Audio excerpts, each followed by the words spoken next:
영상 시청 전 구독과 좋아요는 저에게 큰 힘이 됩니다. 기름과 쇠가 뒤섞인 냄새가 코를 찔렀다. 차서진은 그 냄새에 익숙했다. 아니, 익숙함을 넘어 안도감을 느꼈다. 땀으로 얼룩진 작업복, 굳은 살이 박인 손가락 마디마디에 스며든 기름때, 육중한 엔진의 부품을 어루만지는 투박한 손길. 이 모든 것이 그녀가 세상과 맺고 있는 유일한 관계의 증거이자 과거로부터 자신을 지켜주는 견고한 벽이었다. 도시의 변두리에 위치한 낡은 자동차 정비소 서진 카센터. 이곳은 그녀에게 단순한 일터가 아니었다. 스스로를 유배시킨 섬이었고 세상의 소음으로부터 귀를 막아주는 방음벽이었으며 피로 얼룩진 기억을 잠재우는 무덤이었다. 어이 사장, 아직도 그 똥차 붙들고 있어? 걸쭉한 목소리가 정비소의 정적을 깼다. 서진은 리프트 위에 올라간 낡은 승용차 아래에서 렌치를 돌리다 말고 잠시 동작을 멈췄다. 고개를 돌리지 않아도 누구인지 알 수 있었다. 며칠 전부터 정비소 주변을 어슬렁거리던 불청객들. 번쩍이는 구두, 몸에 맞지 않게 딱 붙는 양복, 그리고 싸구려 향수 냄새. 그들은 자신들이 세상의 포식자인 양 거들먹거렸지만 서진의 눈에는 그저 시끄럽게 지저대는 들개 무리로 보일 뿐이었다. 서진은 대꾸 없이 하던 작업을 계속했다. 엔진 오일 팬의 마지막 볼트를 조이자 묵직한 금소금이 나며 단단히 고정되었다. 그녀의 침묵이 무시라고 생각했는지 사내의 목소리가 한층 더 날카로워졌다. 이봐, 사람 말이 말 같지 않아? 우리가 누구신지 아직 파악이 안 돼. 3명의 사내가 그녀가 작업하던 차 주위로 그림자를 들이웠다. 가운데 선 남자는 비죽이 솟은 옆머리를 하고 있었고 눈빛에는 오만함이 가득했다. 그의 양옆에 선 덩치들은 위협적인 표정으로 팔짱을 낀 채 서진을 내려다보고 있었다. 볼 일 없으면 돌아가. 영업 방해로 신고하기 전에. 서진은 차 아래에서 미끄러져 나오며 나지막이 말했다. 그녀의 목소리는 기름때 낀 작업대처럼 건조하고 낮게 갈라져 있었다. 땀으로 젖은 머리카락 몇 가닥이 이마에 달라붙어 있었지만 그 사이로 드러난 눈빛은 쇠조각처럼 차갑고 단단했다. 그 눈빛을 마주한 사내는 순간적으로 움찔했지만 이내 더 큰 소리로 허세를 부렸다. 신고. 여기가 어떤 땅인 줄 알고 그런 소리를 하는 거야? 이 동네 전부 우리 황 사장님 구역이야. 내가 여기서 장사를 하려면 우리 사장님께 먼저 인사를 드리는 게 순서 아니겠어? 황 사장. 처음 듣는 이름이었다. 서진은 이 동네에 터를 잡은 지 벌써 몇 해가 지났지만 이런 식으로 접근해 온 자들은 없었다. 그녀는 조용히 누구의 눈에도 띄지 않게 살아왔다. 아니, 살아남았다. 그녀는 복잡한 일에 얽히고 싶지 않았다. 더 이상은. 얼마면 돼? 서진은 작업대 옆에 놓인 더러운 수건에 손을 닦으며 물었다. 감정을 최대한 배제한 사무적인 질문이었다. 그녀는 그저 이 귀찮은 파리들을 빨리 쫓아내고 싶을 뿐이었다. 그녀의 반응에 사내는 의외라는 듯 눈을 동그랗게 떴다가 이내 만족스러운 미소를 지었다. 역시 말이 통하는 사람이었군. 뭐 거창한 건 아니고. 그냥 우리 사장님께 성의 표시만 좀 하라는 거지. 매달 이익금의 10%. 그럼 앞으로 누구도 당신을 귀찮게 하는 일은 없을 거야. 우리가 아주 든든한 울타리가 되어주지. 10%.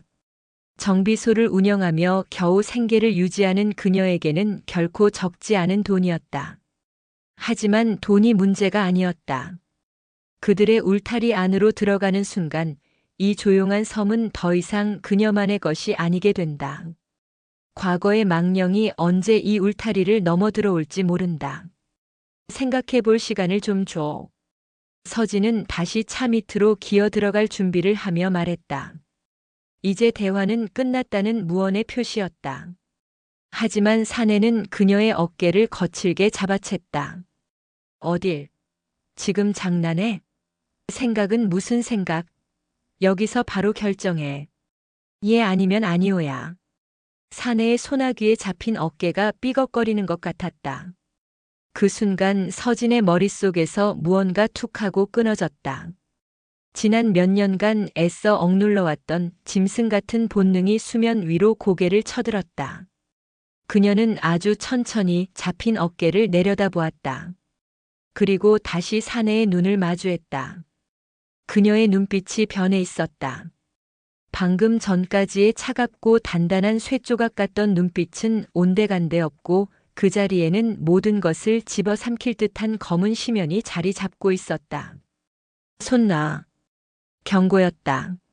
마지막 경고. 하지만 어리석은 들개는 그 의미를 알아채지 못했다.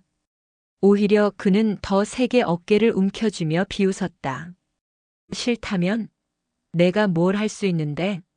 계집애가 으악. 말이 채 끝나기도 전에 비명이 정비소를 울렸다. 서진의 움직임은 누구의 눈에도 보이지 않았다. 그녀는 그저 몸을 살짝 비틀었을 뿐인데 사내의 손목이 기괴한 각도로 꺾여 있었다. 뚜둑하는 뼈 부러지는 소리가 역겹게 울려 퍼졌다. 사내가 고통에 찬 비명을 지르며 바닥을 뒹굴자 양옆에 서 있던 덩치들이 그제야 상황을 파악하고 주먹을 휘두르며 달려들었다. 하지만 그들의 주먹은 허공을 갈랐다. 서진은 이미 그 자리에 없었다. 한 덩치의 옆구리로 파고든 그녀의 팔꿈치가 정확하게 늑골을 가격했다. 컥하는 신음과 함께 덩치가 쓰러졌다. 남은 한 명은 겁에 질린 표정으로 잠시 망설였지만 이내 눈을 질끈 감고 달려들었다. 서진은 몸을 숙여 그의 다리를 걸어 넘어뜨린 뒤 조금의 망설임도 없이 쓰러진 그의 관자놀이를 작업화로 가볍게 툭 찼다. 비명도 지르지 못하고 남자는 그대로 의식을 잃었다. 모든 것은 눈 깜짝할 사이에 일어났다. 채 10초도 걸리지 않았다. 정비소 안에는 손목이 부러진 사내의 신음소리만이 가득했다. 서진은 아무 일도 없었다는 듯 흐트러진 작업복을 바로잡으며 천천히 그에게 다가갔다. 사내는 공포에 질린 눈으로 뒷걸음질 쳤다. 그의 괴물 너 대체 정체가 뭐야? 서진은 대답하지 않았다. 그녀의 시선은 바닥에 나뒹구는 사내의 얼굴이 아닌 그의 허리춤에서 떨어져 나온 작은 물건에 고정되어 있었다. 낡은 금속 라이터. 달고 달아 은색빛이 바랜 흔해 빠진 기름 라이터였다. 하지만 그 표면에 새겨진 작은 문양을 보는 순간 서진의 심장이 얼어붙었다. 포효하는 검은 늑대의 머리. 그것은 단순한 문양이 아니었다. 지옥 같았던 과거의 상징이자 그녀의 모든 것을 앗아간 자들의 표식이었다. 그리고 그 라이터는 분명 그의 것이었다. 5년 전 그 화염과 총성 속에서 마지막으로 보았던 동료 민준의 손에 들려있던 바로 그 라이터. 서진은 떨리는 손으로 라이터를 집어들었다. 차가운 금속의 감촉이 손바닥을 통해 심장까지 파고드는 것 같았다. 머릿속에서 잊고 싶었던 기억들이 섬광처럼 터져나왔다. 동료들의 얼굴, 빗발치는 총탄, 모든 것을 집어삼키던 화염, 그리고 배신자의 비웃음. 이거 어디서 났지? 서진의 목소리가 얼음처럼 차갑게 갈라져 나왔다. 사내는 고통과 공포 속에서도 그녀의 질문에 담긴 살기를 본능적으로 느꼈다. 그거 우리 황 사장님이 가끔 쓰시는 건데 왜 그러시오? 황 사장. 다시 그 이름이 나왔다. 모든 퍼즐 조각이 맞춰지는 느낌이었다. 우연이 아니었다. 그들이 이곳에 나타난 것도 이 라이터가 그녀의 눈앞에 나타난 것도 결코 우연일 리 없었다. 과거의 망령이 마침내 그녀의 섬을 찾아낸 것이다. 서진은 라이터를 움켜쥔 채 천천히 일어섰다. 그녀의 얼굴에는 더 이상 분노나 슬픔 같은 감정이 남아있지 않았다. 오직 텅 빈 공허함과 그보다 더 깊은 곳에서 타오르기 시작한 차가운 결의만이 존재할 뿐이었다. 평화는 끝났다.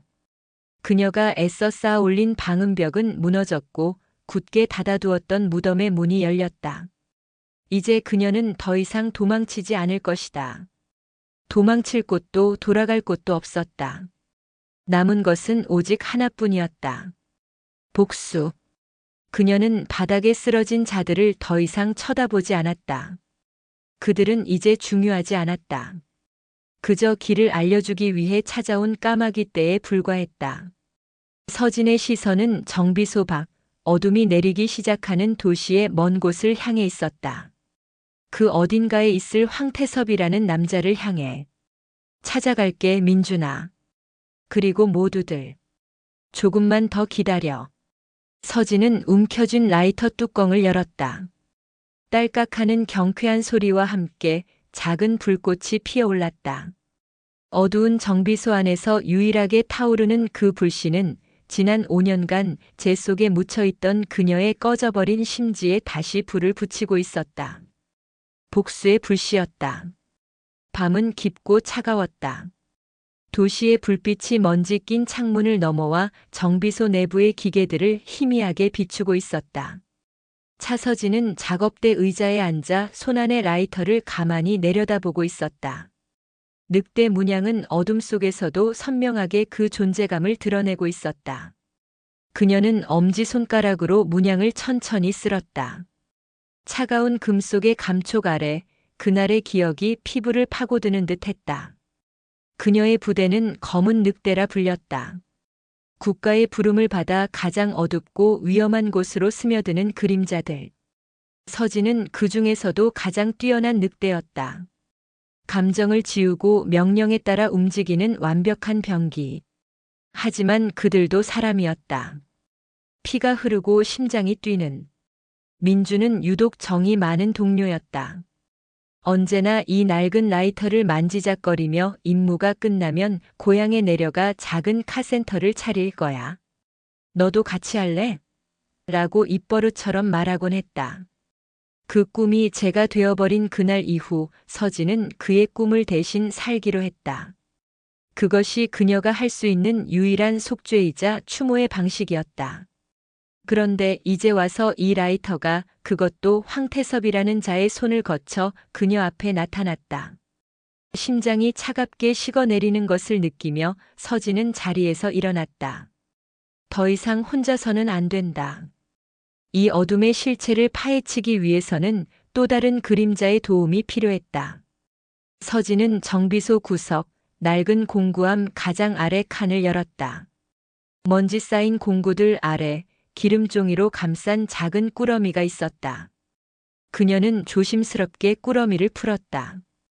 그 안에는 구형 위성전화기와 작은 수첩이 들어 있었다. 수첩을 펼치자 빼곡하게 적힌 암호 같은 숫자와 기호들이 나타났다.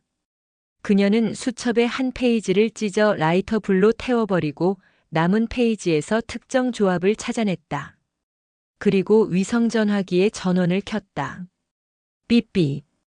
오랜만에 듣는 기계음이 귀에 거슬렸다. 신호는 길게 이어졌다. 받지 않을지도 모른다. 아니, 받아서는 안 되는 전화였다. 그와 그녀는 그날 이후 서로의 생사조차 묻지 않기로 약속했으니까. 하지만 서진에게는 다른 선택지가 없었다. 누구지? 마침내 수화기 너머에서 잠에 잠긴 듯한 목소리가 들려왔다. 몇 년 만에 듣는 목소리였지만 서진은 단번에 그가 누구인지 알 수 있었다. 권기태. 검은 늑대의 팀장이었고 서진이 유일하게 믿고 따랐던 상관이었다. 그리고 그날의 작전에서 살아남은 또 다른 생존자. 나야. 서진의 짧은 대답의 수화기 너머는 한동안 침묵에 잠겼다. 숨막히는 정적이 흘렀다. 권기태는 무어라 말을 하려다 몇 번이나 망설이는 듯 했다. 살아있었군. 당신도. 건조한 대화가 오갔다. 그들은 서로의 안부를 묻지 않았다. 그것은 사치였다. 살아남은 자의 부채감은 그들의 목소리에 무겁게 내려앉아 있었다. 무슨 일이지? 이 번호로 연락했다는 건 보통 일이 아니라는 뜻인데. 권기태의 목소리는 경계심으로 가득했다. 그는 이미 과거와 선을 긋고 새로운 삶을 살고 있을 터였다. 서진은 그의 평화를 깨고 싶지 않았지만 어쩔 수 없었다. 황태섭. 알아? 그 이름을 듣는 순간 권기태의 숨소리가 거칠어졌다. 서진은 그 미세한 변화를 놓치지 않았다. 역시 알고 있었다. 어디서 들었지? 그자가 보낸 개들이 내 정비소를 물어뜯으러 왔어. 그리고 이걸 떨어뜨리고 갔지. 서진은 라이터의 늑대 문양을 손끝으로 매만지며 말했다. 민준이 라이터. 늑대 문양이 새겨진 수화기 너머로 권기태가 이를 가는 소리가 들리는 듯 했다. 잠시 후 그가 깊은 한숨과 함께 입을 열었다. 만나서 얘기해야겠군. 거긴 안전하지 않아. 당장 그곳을 떠나. 1시간 뒤 한강대교 남단 7번째 가로등 아래에서 보지. 전화는 일방적으로 끊겼다. 서진은 잠시 위성전화를 손에 쥔 채 서 있었다. 권기태의 반응은 그녀의 예상을 뛰어넘는 것이었다. 그는 황태섭이라는 이름에 극도로 민감하게 반응했다. 5년 전에 그 사건과 직접적인 연관이 있다는 확신이 들었다. 서진은 미련 없이 정비소를 나설 준비를 시작했다. 챙길 것은 많지 않았다. 작업대 아래 숨겨두었던 작은 더플백 하나가 전부였다. 그 안에는 약간의 현금과 위조 신분증 몇 개, 그리고 분해된 권총 한 자루가 들어있었다. 그녀는 작업복을 벗고 가방 안에 있던 평범한 디자인의 검은 후드티와 청바지로 갈아입었다. 모자를 깊게 눌러 쓰자 그녀는 도시의 밤속으로 스며들 준비를 마친 하나의 그림자처럼 보였다. 정비소를 떠나기 전 서진은 마지막으로 한번 주위를 둘러보았다. 지난 몇 년간의 시간이 먼지처럼 쌓여있는 공간. 그녀는 이곳에서 평범한 삶을 꿈꿨다. 하지만 결국 과거는 그녀를 놓아주지 않았다. 그녀는 바닥에 쓰러져 신음하는 남자들을 힐끗 쳐다보았다. 경찰에 신고할 생각은 없었다. 그들이 사라져주면 경찰도 이 소란을 단순한 폭력 사건으로 종결할 것이다. 그 편이 서진에게도 유리했다. 약속 장소인 한강대교에 도착했을 때 강바람은 칼날처럼 차가웠다. 다리 위를 오가는 자동차들의 불빛이 수면 위에서 부서지며 아득한 풍경을 만들어내고 있었다. 7번째 가로등 아래 한 남자가 강물을 내려다보며 서 있었다. 검은 코트깃을 세운 지쳐 보이는 중년의 남자. 권기태였다. 서진이 다가가자 그가 천천히 고개를 돌렸다. 세월의 흔적이 그의 얼굴에 깊게 새겨져 있었다. 날카롭던 눈매는 무뎌졌고 단단하던 입가는 피로감으로 처져 있었다. 하지만 그의 눈빛만큼은 여전했다. 모든 것을 꿰뚫어 보는 듯한 깊고 고요한 눈빛. 많이 변했군, 차서진. 팀장님도 마찬가지입니다. 그들은 한동안 말없이 서로를 바라보았다. 서로의 얼굴에서 지나간 세월과 숨겨진 상처를 읽어내려는 듯이. 먼저 침묵을 깬 것은 권기태였다. 라이터 보여줘. 서진은 주머니에서 라이터를 꺼내 건넸다. 권기태는 그것을 받아들고 한참을 말없이 들여다보았다. 그의 손이 미세하게 떨리고 있었다. 역시 그놈이 맞았어. 그놈이 누굽니까? 황태섭이라는 자 대체 정체가 뭐죠? 5년 전 그 일과 무슨 관련이 있는 겁니까? 서진의 목소리가 날카롭게 다리를 울렸다. 그녀는 답을 원했다. 지난 5년간 그녀를 괴롭혀온 악몽의 실체를 알아야 했다. 권기태는 라이터를 꽉 쥐며 고개를 저었다. 내가 알면 안 되는 일이다. 그냥 잊어. 최대한 멀리 도망쳐. 내가 도와주지. 아무도 찾지 못하는 곳으로 보내주마. 이게 내가 너에게 해줄 수 있는 마지막 배려다. 배려요? 서진은 어이가 없다는 듯 헛웃음을 쳤다. 동료들이 눈앞에서 죽어갔습니다. 민준이가 제 품에서 숨을 거뒀어요. 그런데 이제 와서 잊으라고요? 도망치라고요? 팀장님이라면 그럴 수 있습니까? 그러니까 너라도 살아야 한다는 거다. 권기태가 버럭 소리를 질렀다. 그의 눈에 핏발이 서 있었다. 그날 작전은 처음부터 함정이었어. 우린 미끼였던 거다. 황태섭, 그놈은 단순한 조폭 두목이 아니야. 군 내부의 윗선과 연결되어 있는 거물급 브로커다. 무기 밀매, 정보 거래, 더러운 일은 도맡아 하는 놈이지. 그날 우리의 타겟이었던 정보원은 사실 황태섭의 사람이었고 그 정보원이 제거해야 할 더 큰 배후를 불려고 하잔 황태섭과 군 내부의 배신자들이 손을 잡고 정보원과 함께 우리 팀 전체를 제거하려 했던 거야. 충격적인 진실이었다. 그들은 조국을 위해 싸운다고 믿었다. 하지만 결국 그들은 더러운 비리를 덮기 위한 소모품에 불과했다.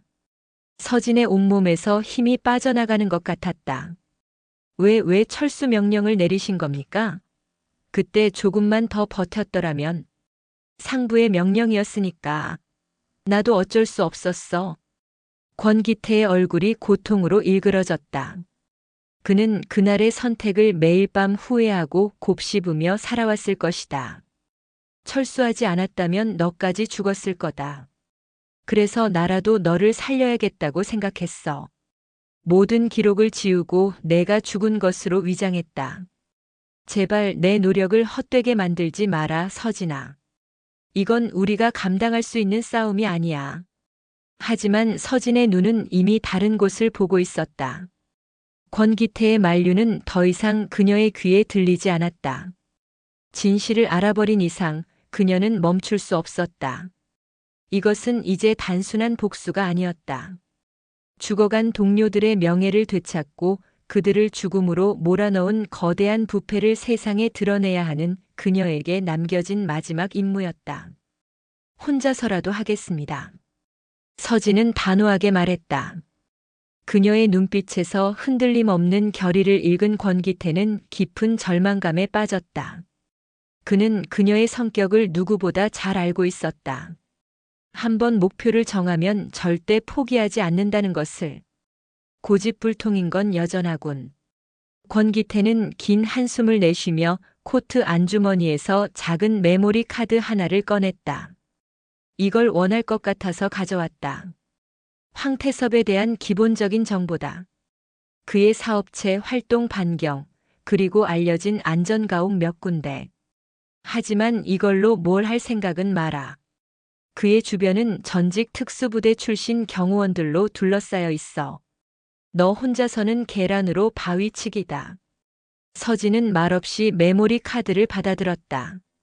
이것으로 충분했다. 시작하기에는 도와주십시오, 팀장님. 안 된다. 이건 명령이 아닌 부탁입니다. 죽은 동료들을 위해서 그리고 살아남은 우리를 위해서. 권기태는 대답 없이 돌아섰다. 그의 어깨가 무겁게 축 처져 있었다. 그는 다리 저편으로 천천히 걸어갔다. 서진은 그를 붙잡지 않았다. 그의 선택을 존중해야 했다. 하지만 그가 어둠 속으로 사라지기 직전 나지막한 목소리가 바람을 타고 들려왔다. 몸 조심해라. 그것으로 충분했다. 서진은 혼자가 아니었다. 과거의 그림자는 여전히 그녀의 곁에 머물며 그녀가 가야 할 길을 지켜보고 있었다. 서진은 차가운 강바람을 맞으며 손안의 메모리 카드를 강하게 움켜쥐었다. 이제 진짜 전쟁의 시작이었다. 차서진은 권기태가 사라진 다리 위에서 한참을 더 서 있었다. 강물은 말이 없었고 도시는 잠들지 않았다. 그녀의 마음도 마찬가지였다. 권기태가 전해준 진실의 파편들은 그녀의 내면에서 거대한 폭풍을 일으키고 있었다. 함정, 미끼, 배신. 그 단어들이 심장을 날카롭게 후벼 팠다. 그녀와 동료들이 바친 충성은 결국 거대한 기만극의 일부에 불과했다. 이대로 끝낼 수는 없어. 그녀는 다리 난간을 등지고 섰다. 이제 돌아갈 곳은 어디에도 없었다. 평범한 자동차 정비사 차서진은 조금 전 이 다리 위에서 죽었다. 이제 남은 것은 검은 늑대의 마지막 생존자로서의 숙명뿐이었다. 그녀는 결심했다. 자신의 과거를, 평범한 삶에 대한 마지막 미련을 제 손으로 완전히 불태워 버리기로. 택시를 잡아타고 정비소로 돌아가는 길, 그녀의 눈빛은 차창 밖으로 스쳐 지나가는 도시의 불빛처럼 공허했다. 정비소 앞에 내린 그녀는 잠시 망설임 없이 안으로 들어섰다. 아직 바닥에 쓰러져 있던 남자들은 보이지 않았다. 동료들이 와서 수습해간 모양이었다. 잘된 일이었다. 이제 거칠 것이 없었다. 서진은 정비소 구석에 놓인 기름통을 들었다. 뚜껑을 열자 역한 휘발유 냄새가 진동했다. 그녀는 망설이지 않았다. 리프트 위의 차에, 작업대에, 벽에 걸린 낡은 공구들에, 그리고 바닥 곳곳에 기름을 뿌렸다. 그녀의 손길은 마치 성스러운 의식을 치르는 사제처럼 침착하고 경건했다. 이것은 파괴가 아니었다. 지난 5년간의 위태로운 삶에 대한 장례식이었다. 그녀는 민준의 꿈을, 그리고 자신의 헛된 희망을 이 불길 속에서 함께 태워버릴 작정이었다. 기름을 모두 뿌린 뒤 그녀는 정비소 중앙에 섰다. 주머니에서 민준의 라이터를 꺼냈다. 딸깍. 불꽃이 피어올랐다. 그녀는 그 작은 불꽃을 가만히 내려다보았다. 이 불꽃이 모든 것을 끝내고 또한 모든 것을 시작하게 할 것이다. 보고 있어? 민준아. 너의 꿈, 내가 이렇게 끝내서 미안해. 하지만 이렇게라도 하지 않으면 난 앞으로 나아갈 수 없을 것 같아. 이제 내 몫까지 내가 전부 되돌려줄게. 약속할게. 그녀는 눈을 감고 나지막이 속삭였다. 그리고 라이터를 바닥으로 던졌다. 화르르륵. 불길은 순식간에 모든 것을 집어삼켰다. 기름을 머금은 바닥이 거대한 불의 혓바닥이 되어 천장을 향해 솟구쳤다. 서진은 타오르는 불길을 등지고 미련 없이 정비소 밖으로 걸어 나왔다. 등 뒤에서 들려오는 굉음과 자결감이 그녀의 등을 밀어주는 것 같았다. 그녀는 뒤돌아보지 않았다. 그녀가 지키려 했던 모든 것이 잿더미가 되어가는 모습을 눈에 담고 싶지 않았다. 멀리서 사이렌 소리가 들려오기 시작했다. 서진은 어둠 속으로 몸을 숨겼다. 골목길에 기대어 그녀는 화염에 휩싸인 자신의 과거를 말없이 지켜보았다. 정비소 간판 서진 카센터가 불길 속에서 녹아내리다 힘없이 떨어져 내렸다. 그 순간 그녀의 뺨을 타고 뜨거운 눈물 한 방울이 흘러내렸다. 그것이 평범한 삶에 대한 그녀의 마지막 작별 인사였다. 불길이 잦아들고 소방차와 경찰차가 현장을 수습하는 동안 서진은 이미 그곳을 떠나 있었다. 그녀는 하룻밤을 낡은 여관에서 보냈다. 권기태가 준 메모리 카드의 내용을 확인하기 위해서였다. 여관방의 낡은 노트북에 카드를 꽂자 암호화된 파일들이 나타났다. 권기태가 함께 알려준 암호를 입력하자 화면에 황태섭이라는 남자의 모든 것이 펼쳐졌다. 황태섭. 표면적으로 그는 성공한 건설 시행사 대표였다. 언론에도 몇 번 얼굴을 비춘 적 있는, 기부 활동에도 적극적인 중견 기업가. 하지만 그 이면에는 추악한 범죄의 그림자가 길게 드리워져 있었다. 불법 도박 사이트 운영, 사채, 그리고 무기 밀거래까지. 특히 그의 자금 흐름을 추적한 기록에는 군 고위 인사들의 이름이 여럿 등장했다. 권기태의 말이 사실이었다. 이것은 단순한 범죄 조직이 아니었다. 군과 결탁한 거대한 부패 카르텔이었다. 파일의 마지막에는 황태섭의 경호팀에 대한 정보가 있었다. 팀장부터 팀원까지 대부분이 서진과 같은 특수부대 출신이었다. 돈을 위해 동료를 배신하고 국가의 등을 돌린 자들. 서진은 그들의 사진과 인적 사항을 하나하나 눈에 새겼다. 그들은 이제 그녀의 적이었다. 혼자서는 무리야. 서진은 노트북을 덮으며 중얼거렸다. 황태섭의 요새는 생각보다 훨씬 견고했다. 정면으로 부딪히는 것은 자살 행위나 다름없었다. 내부에서부터 무너뜨려야 했다. 그러기 위해서는 정보와 조력자가 필요했다. 권기태는 전면에 나서지 않을 것이다. 그렇다면 다른 길을 찾아야 했다. 그녀의 머릿속에 한 사람이 떠올랐다. 현역 시절 몇 번 합동작전을 통해 마주친 적이 있는 국군정보사령부 소속의 한 요원. 이름도 얼굴도 정확히 기억나지는 않았지만 그녀의 별명만큼은 뇌리에 선명하게 박혀 있었다. 오세아. 바다처럼 깊고 넓은 정보망을 가졌다고 해서 붙여진 별명이었다. 그녀라면 황태섭과 군 내부의 연결 고리를 파헤치는데 도움을 줄 수 있을지도 모른다. 문제는 그녀를 어떻게 찾느냐였다. 이미 군을 떠난 서진에게는 공식적인 경로가 없었다. 그녀는 다시 수첩을 펼쳤다. 그곳에는 현역 시절 맺었던 비공식적인 연락망들이 암호로 기록되어 있었다. 그중 하나가 오세아와 연결될 수 있는 유일한 열쇠일지도 몰랐다. 며칠 후 서진은 서울의 한적한 카페에 앉아 있었다. 그녀는 약속한 사람을 기다리고 있었다. 며칠간의 수소문 끝에 마침내 오세아와 연결될 수 있는 중간책과 접선 약속을 잡은 것이다. 약속 시간이 되자 카페 문을 열고 한 여자가 들어섰다. 세련된 정장 차림에 날카로운 지성이 돋보이는 안경을 쓴 여자. 그녀는 주위를 한번 쓱 둘러보더니 곧장 서진이 앉은 테이블로 다가왔다. 차서진 씨? 누구시죠? 서진은 경계를 늦추지 않았다. 여자는 피식 웃으며 서진의 맞은편에 앉았다. 제가 오세아라면 믿으시겠어요? 서진은 놀란 눈으로 그녀를 바라보았다.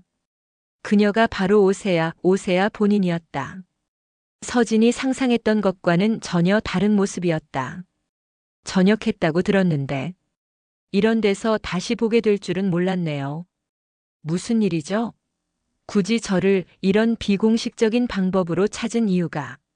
오세아는 단도직입적으로 본론을 꺼냈다. 서진은 잠시 그녀의 눈을 응시했다. 그녀의 눈빛 속에서 신뢰할 수 있는 무언가를 찾으려는 듯이. 이내 서진은 결심을 굳히고 입을 열었다. 황태섭. 그리고 5년 전 붉은 여명 작전에 대해 아는 게 있습니까? 붉은 여명 작전. 그날 작전의 공식 명칭이었다. 그 이름을 듣는 순간 오세아의 표정이 굳어졌다. 그녀의 눈빛이 날카롭게 빛났다. 그 작전에 생존자가 있었을 줄이야. 공식 기록상으로는 전원 사망 처리되었는데 그 기록 누군가에 의해 조작된 겁니다. 황태섭과 군 내부의 배신자들에 의해서요. 서진은 지난 며칠간 파악한 정보와 자신의 추리를 오세아에게 털어놓았다. 이야기를 듣는 내내 오세아는 아무 말도 하지 않았다. 그녀는 그저 턱을 괜 채 서진의 말을 경청할 뿐이었다. 서진의 이야기가 끝나자 그녀는 긴 침묵 끝에 입을 열었다. 흥미로운 가설이네요. 하지만 증거가 없잖아요. 심증만으로는 아무것도 할 수 없어요. 오히려 당신만 위험해질 뿐이죠. 그래서 당신을 찾아온 겁니다. 증거를 찾을 수 있게 도와주세요. 당신의 정보망이라면 황태섭과 군의 연결 고리를 찾아낼 수 있을 겁니다. 내가 왜 당신을 도와야 하죠? 이건 내가 감당하기에는 너무 위험한 판이에요. 나까지 휘말려들고 싶지는 않군요. 오세아는 차갑게 거절했다. 하지만 서진은 포기하지 않았다. 그녀는 마지막 카드를 꺼내들었다. 그 작전에서 정보사 요원 한 명도 함께 희생되었습니다. 김진우 소령. 아마 당신의 동료였을 텐데요. 그 이름을 듣는 순간 오세아의 평정심이 무너졌다. 그녀의 눈동자가 세차게 흔들렸다. 김진우 소령. 그는 오세아의 직속 선배이자 그녀가 가장 존경하고 따랐던 사람이었다. 그의 죽음은 단순한 작전 실패로 보고되었지만 오세아는 항상 그 이면에 무언가 더 있을 것이라고 의심해왔다. 그의 죽음이 황태섭과 관련이 있다는 건가요? 그는 모든 진실을 알고 있었습니다. 그래서 제거당한 겁니다. 우리 팀과 함께. 오세아는 입술을 깨물었다. 그녀의 눈에 이성과 감정의 싸움이 격렬하게 펼쳐지고 있었다. 마침내 그녀는 결심한 듯 자리에서 일어났다. 좋아요. 돕겠어요. 하지만 조건이 있어요. 이건 당신과 나의 비공식적인 작전이에요. 절대 나의 정체가 드러나서는 안 돼요. 그리고 모든 작전의 지휘는 현장 경험이 더 많은 당신이 맡으세요. 나는 뒤에서 정보를 제공하고 당신의 눈과 귀가 되어주죠. 마침내 첫 번째 동맹이 결성되었다. 서진은 복수를 향한 첫걸음을 내디뎠다. 그녀는 더 이상 혼자가 아니었다. 그녀의 등 뒤에는 이제 바다처럼 깊고 광활한 정보망이 함께하고 있었다. 카페를 나서며 서진은 타올라버린 정비소를 떠올렸다. 모든 것을 잃었다고 생각했지만 아니었다. 잿더미 속에서도 희망의 불씨는 꺼지지 않았다. 그 불씨는 이제 거대한 불길이 되어 부패한 세력을 집어삼킬 준비를 하고 있었다. 서진은 굳게 쥔 주먹 안에서 민준의 라이터가 아직 온기를 품고 있음을 느꼈다. 그 온기가 그녀의 심장을 다시 뛰게 하고 있었다. 도시의 심장이 멈춘 듯한 새벽, 낡은 인쇄 공장의 녹슨 철문이 소리 없이 열렸다. 잉크와 종이 냄새 대신 먼지와 곰팡이의 스산한 향이 코를 찔렀다. 차서진과 오세아는 이곳을 그들의 전쟁을 위한 임시 사령부로 삼았다. 거대한 윤전기들은 이제 움직이지 않는 강철의 거인처럼 어둠 속에 잠겨 있었고 그 사이로 두 사람이 설치한 최첨단 장비들의 푸른 불빛만이 유령처럼 깜빡였다. 황태섭 제국은 생각보다 거대하고 또 견고해. 오세아가 여러 개의 모니터를 동시에 훑으며 말했다. 그녀의 손가락은 키보드 위에서 춤을 추듯 움직였고 화면에는 복잡한 데이터와 재무제표, 인물 관계도들이 쉴 새 없이 떠올랐다 사라졌다. 그녀가 가진 정보의 바다는 서진이 상상했던 것 이상으로 깊고 방대했다. 지난 며칠간 그녀는 황태섭의 합법적인 사업체는 물론 그가 돈 세탁을 위해 운영하는 유령회사 차명 계좌 그리고 그와 연결된 정재계 인사들의 목록까지 모조리 뽑아냈다. 그야말로 거미줄처럼 얽히고 설킨 부패의 제국이었다. 정면으로 왕을 노리는 건 하책이야. 성벽이 너무 높아. 일단은 이 제국을 떠받치고 있는 기둥부터 하나씩 부숴야 해. 서진은 벽에 붙여놓은 황태섭 조직도를 응시하며 말했다. 그녀의 눈빛은 사냥감을 노리는 늑대처럼 냉정하고 날카로웠다. 그녀는 싸움의 전문가였지만 이런 식의 정보전은 처음이었다. 오세아의 분석은 그녀에게 새로운 시야를 열어주었다. 가장 약한 기둥, 그러면서도 가장 큰 소리를 내며 무너질 기둥이 필요해. 오세아의 손가락이 멈췄다. 그녀는 한 모니터를 확대해 서진에게 보여주었다. 화면에는 화려한 그래픽으로 치장된 온라인 카지노 사이트가 떠 있었다. 골드러시, 황태섭의 주력 자금줄 중 하나야. 서버는 해외에 있지만 운영 본부는 국내에 있어. 하루에 오가는 돈이 수십억 단위지. 책임자는 박동훈 상무. 황태섭의 오랜 충신이지만 머리보다는 주먹이 앞서는 단순한 인물이야. 보안, 최고 수준의 방화벽을 자랑하지만 결국 운영하는 건 사람이지. 오세아의 입가에 자신만만한 미소가 걸렸다. 사람이 만든 시스템엔 반드시 허점이 존재하니까. 그들의 첫 번째 목표가 정해졌다. 황태섭의 금고를 직접 공격해 그의 자금줄을 흔들고 조직 내부의 혼란과 불신의 씨앗을 심는 것. 작전명은 트로이의 목마. 서진이 직접 운영본부의 서버실에 침투해 오세아가 만든 바이러스를 심고 나오는 것이 작전의 핵심이었다. 작전 당일 밤 서진은 강남의 한 오피스텔 빌딩 아래에 서 있었다. 골드러시의 운영본부가 입주한 곳이었다. 겉보기에는 평범한 IT 회사였지만 오세아의 정보에 따르면 빌딩 전체가 철통 같은 보안 시스템으로 둘러싸여 있었다. 서진은 검은색 작업복 차림에 등에는 작은 배낭 하나만을 메고 있었다. 귓속에 꽂힌 초소형 무선 이어폰에서 오세아의 차분한 목소리가 들려왔다. 1층 로비 경비원 둘. 3분 간격으로 순찰 동선이 겹쳐. 지금부터 30초. 그 안에 중앙 계단까지 접근해야 해. 서진은 숨을 죽이고 그림자 속으로 몸을 녹였다. 그녀의 움직임은 소리 없는 고양이처럼 부드럽고 빨랐다.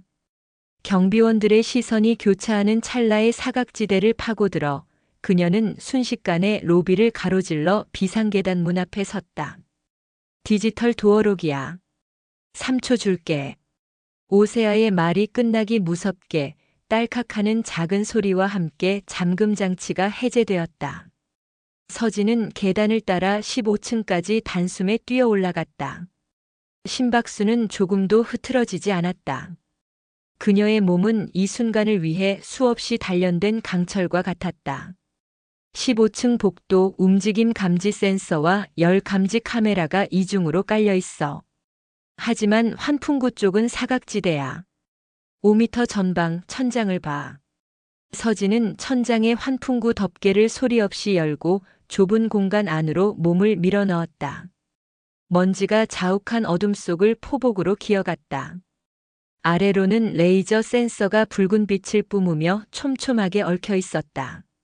한 번의 실수도 용납되지 않는 살얼음판이었다. 마침내 서버실 앞 환풍구에 도착했다. 오세아가 다시 한번 보안 시스템을 무력화시키는 동안 서진은 호흡을 가다듬었다. 서버실 문이 열리는 순간 그녀는 칠흑 같은 어둠 속으로 몸을 던졌다. 서버실 내부는 수백 대의 서버가 내뿜는 열기와 소음으로 가득했다. 그녀는 곧장 메인 서버를 찾아 준비해온 USB를 꽂았다. 화면에 복잡한 코드들이 폭포수처럼 쏟아져 내리기 시작했다. 오세아의 트로이의 목마가 시스템 깊숙한 곳으로 침투하고 있었다. 설치 완료까지 90초. 그런데 문제가 생겼어. 외부에서 누군가 시스템에 접속하고 있어. 방화벽이 비정상적인 트래픽을 감지하고 관리자에게 경고를 보냈어. 오세아의 목소리가 다급해졌다. 경비팀이 그쪽으로 가고 있어. 50초 안에 거기서 빠져나와야 해. 서진의 이마에 식은땀이 흘렀다. 모니터의 진행 막대는 아직 절반도 채워지지 않았다. 밖에서는 육중한 발소리가 들려오기 시작했다. 젠장. 서진은 이를 악물었다. 포기할 수는 없었다. 그녀는 침착하게 주위를 둘러보았다. 서버실 한 구석, 냉각 장치와 연결된 소화가스 분사 장치가 눈에 들어왔다. 순간 그녀의 머릿속에 위험한 계획 하나가 스쳐 지나갔다. 세아 씨, 지금부터 내가 하는 말 잘 들어.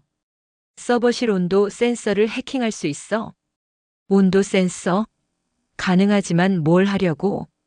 내가 신호를 주면 센서 온도를 급격하게 올려. 화재 경보가 울릴 정도로. 위험해.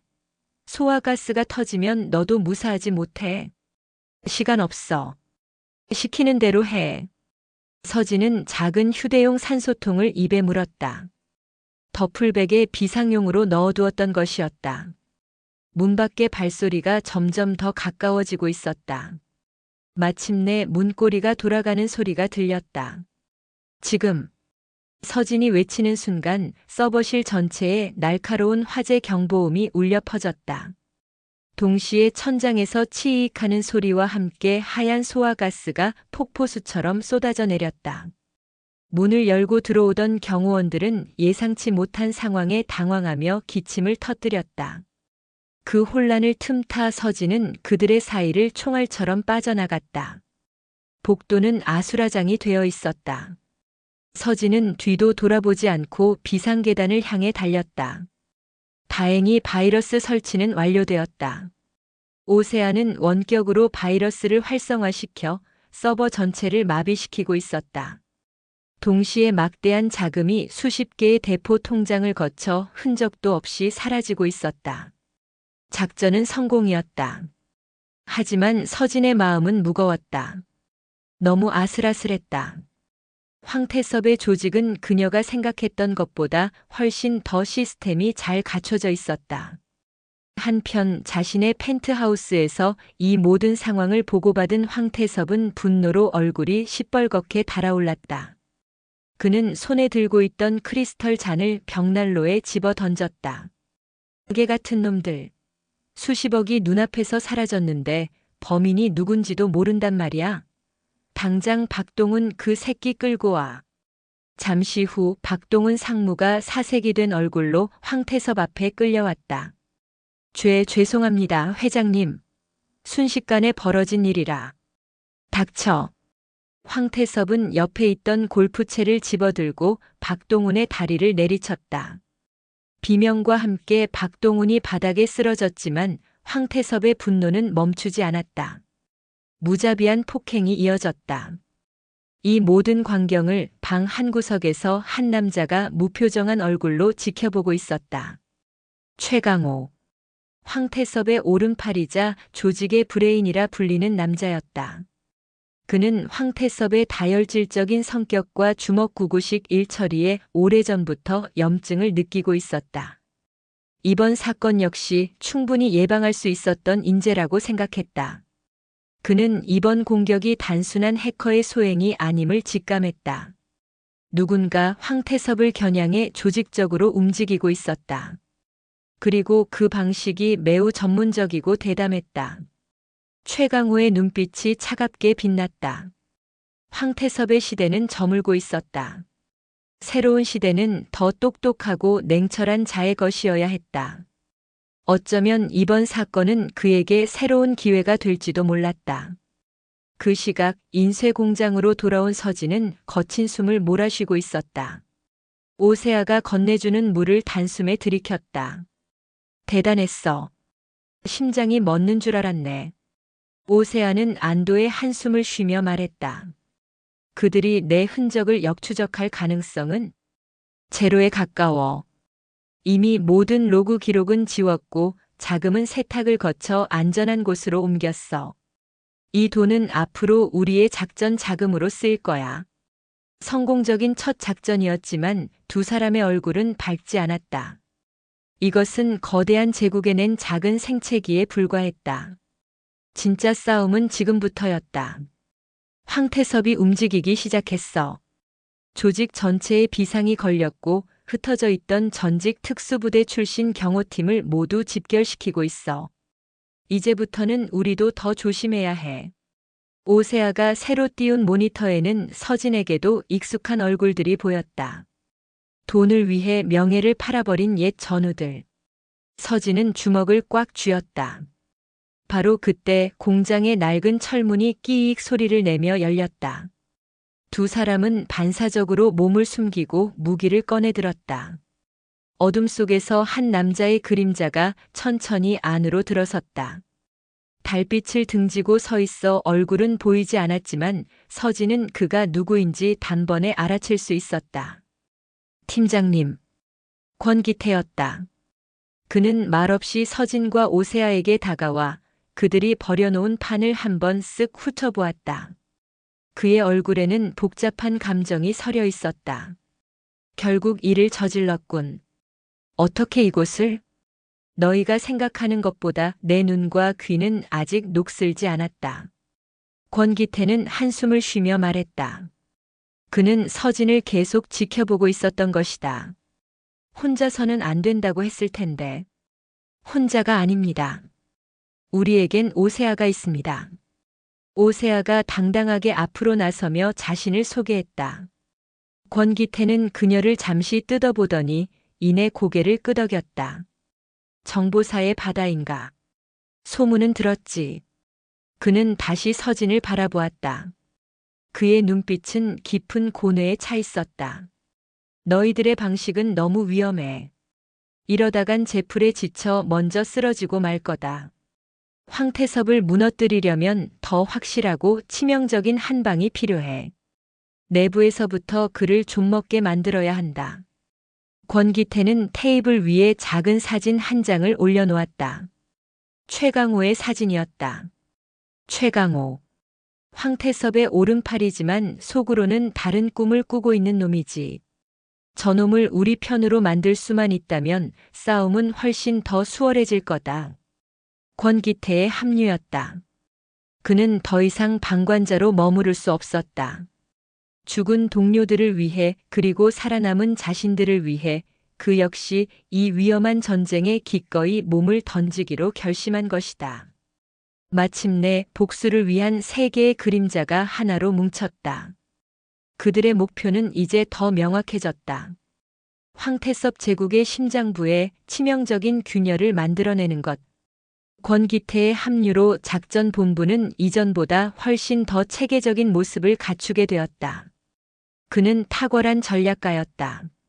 무모한 정면 돌파 대신 적의 가장 약한 고리를 파고들어 내부에서부터 붕괴시키는 방식을 선호했다. 그의 경험과 연륜은 서진의 전투력, 오세아의 정보력과 결합하여 강력한 시너지를 만들어냈다. 세 사람은 밤낮으로 머리를 맞대고 최강호를 끌어들일 계획을 세웠다. 최강호는 철저한 기회주의자야. 명분이나 의리 따위는 그에게 중요하지 않아. 오직 실리. 자신에게 더 큰 이익을 가져다 줄 사람에게 붙을 놈이지. 권기태가 최강호의 프로필을 분석하며 말했다. 그렇다면 우리가 황태섭보다 더 큰 이익을 줄 수 있다는 걸 증명해야겠군요. 오세아가 받아쳤다. 그녀는 이미 최강호의 모든 것을 파헤치고 있었다. 그의 숨겨진 재산, 약점, 심지어는 은밀한 취미까지. 그에게는 아픈 아들이 하나 있어. 희귀병을 앓고 있는데 치료비가 천문학적으로 들어가지. 황태섭 밑에서 버는 돈의 상당 부분이 그쪽으로 흘러들어가고 있어. 황태섭도 이 사실을 알고 그를 올가매는 족쇄로 이용하고 있고. 우리가 그 족쇄를 풀어주면 되겠군. 서진이 나지막이 말했다. 그녀의 목소리에는 차가운 결의가 서려 있었다. 단순히 돈으로 매수하는 건 위험 부담이 커. 언제 우리를 배신할지 몰라. 그가 스스로 황태섭에게 등을 돌릴 수밖에 없는 상황을 만들어야 해. 선택의 여지를 없애는 거지. 권기태의 계획은 대담하고 정교했다. 황태섭이 최근 공을 들이고 있는 러시아 마피아와의 무기 밀거래 현장을 급습하여 거래를 무산시키고 그 책임을 최강호에게 뒤집어 씌우는 것이었다. 황태섭의 신뢰를 잃고 조직 내에서 입지까지 위태로워진다면 최강호는 살기 위해 새로운 동아줄을 잡을 수밖에 없을 것이라는 계산이었다. 거래는 3일 뒤 인천항에 폐쇄된 제7부두에서 이루어질 예정이었다. 오세아는 항만의 CCTV와 보안 시스템을 해킹해 내부 구조와 경비 병력의 배치도를 확보했다. 권기태는 그것을 바탕으로 한치의 오차도 없는 침투 및 퇴출 경로를 설계했다. 이번 작전의 실행은 서진과 권기태 두 사람이 직접 맡기로 했다. 작전 당일 칠흑 같은 어둠이 내린 인천항 부두에는 비릿한 바닷바람만이 음산하게 불고 있었다. 서진과 권기태는 잠수복 차림으로 차가운 바닷물 속에서 조용히 목표 지점으로 접근하고 있었다. 그들의 등에는 방수 처리된 가방이 단단히 묶여 있었다. 컨테이너 야드 C구역. 5분 뒤 러시아 선박이 접안할 예정이야. 경비 병력은 총 12명. 2인 1조로 외곽을 순찰 중이고 나머지 8명은 거래 장소인 7번 창고 주변에 집중 배치되어 있어. 오세아의 목소리가 이어폰을 통해 선명하게 들려왔다. 우리의 목표는 거래 물품이 아니야. 소란을 피워 판을 깨는 게 목적이다. 최소한의 교전, 최대한의 혼란. 알겠나? 권기태가 다시 한번 작전의 핵심을 주지시켰다. 서진은 말없이 고개를 끄덕였다. 두 사람은 물 위로 고개만 내민 채 조용히 부두의 철제 기둥 뒤로 몸을 숨겼다. 잠시 후 거대한 러시아 화물선이 육중한 엔진 소리를 내며 접안했다. 배 위에서 건장한 체격의 러시아인들이 모습을 드러냈고 7번 창고에서는 최강호와 그의 부하들이 나와 그들을 맞았다. 거래가 시작되려는 순간이었다. 지금이다. 권기태의 신호와 함께 두 사람은 물 밖으로 뛰쳐나와 컨테이너 더미 사이로 몸을 날렸다. 오세아는 원격으로 항만 전체의 조명을 일제히 꺼버렸다. 갑작스러운 암흑의 부두는 순식간에 혼란에 빠졌다. 곳곳에서 고함과 욕설이 터져나왔다. 서진은 어둠 속에서 한 줄기 연기처럼 움직였다. 그녀는 야간 투시경에 의지해 경비들의 위치를 파악하고 소음기가 달린 권총으로 그들의 다리와 어깨를 정확히 쏘아 무력화시켰다. 살상은 피하라는 권기태의 지시가 있었기 때문이다. 권기태는 다른 방향에서 그들이 미리 설치해 두었던 소형 폭탄들을 원격으로 터뜨리기 시작했다. 쾅! 쾅! 하는 굉음과 함께 컨테이너 몇 개가 불길에 휩싸였다. 부두는 순식간에 전쟁터를 방불케 하는 아수라장으로 변했다. 매복이다. 적의 위치를 파악하라. 최강호는 침착하게 상황을 통제하려 했지만 어디서 날아오는지 모르는 총알과 계속되는 폭발에 부하들은 공황 상태에 빠져 있었다. 러시아 마피아들은 상황이 심상치 않다고 판단했는지 배 위로 허둥지둥 물러나기 시작했다. 이봐, 어딜 가? 계약은 아직 끝나지 않았어. 최강호가 외쳤지만 그들은 뒤도 돌아보지 않고 뱃머리를 돌려 항구를 빠져나가 버렸다. 거래는 완전히 실패였다. 작전 목표를 달성한 서진과 권기태는 지체 없이 퇴각했다. 그들은 왔을 때와 마찬가지로 흔적도 없이 어두운 바닷속으로 사라졌다. 다음 날 황태섭의 펜트하우스에는 얼음장 같은 정적이 흘렀다. 황태섭은 말없이 소파에 앉아 시가만 태우고 있었고 그의 앞에는 최강호가 고개를 숙인 채 서 있었다. 그의 얼굴은 엉망이었다. 입술이 터지고 뺨이 부어올라 있었다. 수백억짜리 거래를 날려먹고도 아직 그 자리에 서 있을 힘이 남아있나 보지. 황태섭의 목소리는 분노를 넘어 차갑게 가라앉아 있었다. 변명할 여지가 없습니다. 모든 것은 제 불찰입니다. 불찰? 하. 내 놈이 뒤에서 딴 마음을 품고 일부러 판을 깬 게 아니고. 황태섭은 자리에서 일어나 최강호의 멱살을 움켜쥐었다. 온라인 카지노가 털렸을 때부터 이상하다고 생각했어. 너무 깔끔했거든. 내부 조력자 없이는 불가능한 일이었지. 그런데 이번에도 또 너야. 우연이라고 하기엔 너무 절묘하지 않나? 회장님, 저는 절대 배신하지 않았습니다. 닥쳐. 내 놈의 그 똑똑한 머리로 무슨 딴 생각을 하고 있는지 내가 모를 줄 알아. 당분간 모든 일에서 손 떼. 그리고 내 아들놈 병원비 이번 달부터는 지원 없을 줄 알아. 내 힘으로 한번 해결해 보시지. 황태섭은 최강호를 바닥에 내동댕이 쳤다. 그것은 사형 선고나 다름없었다. 조직 내에서의 입지는 물론 아들의 목숨까지 위태로워진 상황. 최강호는 절망적인 표정으로 펜트하우스를 나섰다. 모든 것을 잃었다. 그가 주차장에서 망연자실하게 자신의 차에 올라탔을 때 조수석에 작은 휴대폰 하나가 놓여 있는 것을 발견했다. 자신의 것이 아니었다.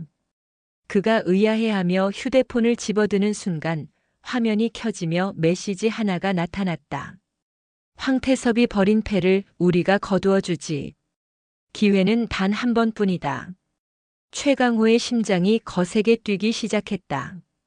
함정일지도 모른다는 생각이 들었지만 그에게는 더 이상 선택의 여지가 없었다. 지푸라기라도 잡고 싶은 심정이었다. 잠시 후 새로운 메시지가 도착했다. 아들의 치료비는 걱정하지 마라. 이미 스위스 비밀 계좌로 충분한 돈을 보내두었으니 계좌 정보는 첨부 파일을 확인하도록. 최강호는 떨리는 손으로 첨부 파일을 열었다. 그 안에는 실제로 거액이 입금된 계좌 내역이 들어 있었다. 그는 혼란스러웠다. 대체 누구란 말인가? 자신을 나락으로 떨어뜨린 장본인들이 이제 와서 손을 내미는 이유는 무엇인가? 그는 한참을 망설였다. 황태섭에 대한 마지막 남은 의리와 새로운 기회에 대한 갈망 사이에서 그의 마음은 거센 파도처럼 요동쳤다. 하지만 결국 그의 선택은 정해져 있었다. 아들을 살리기 위해서, 그리고 자신을 개처럼 내팽개친 황태섭에게 복수하기 위해서. 그는 메시지 창에 짧은 답변을 입력했다. 원하는 게 뭐지? 답장은 즉시 돌아왔다. 황태섭의 모든 것. 그를 법의 심판대에 세울 수 있는 결정적인 증거. 당신의 충성을 증명하고 싶다면 그의 펜트하우스 서재에 있는 비밀 금고의 설계도를 보내라. 최강호는 마른 침을 삼켰다. 판은 이미 짜여 있었다. 그는 이제 돌아올 수 없는 강을 건너고 있었다.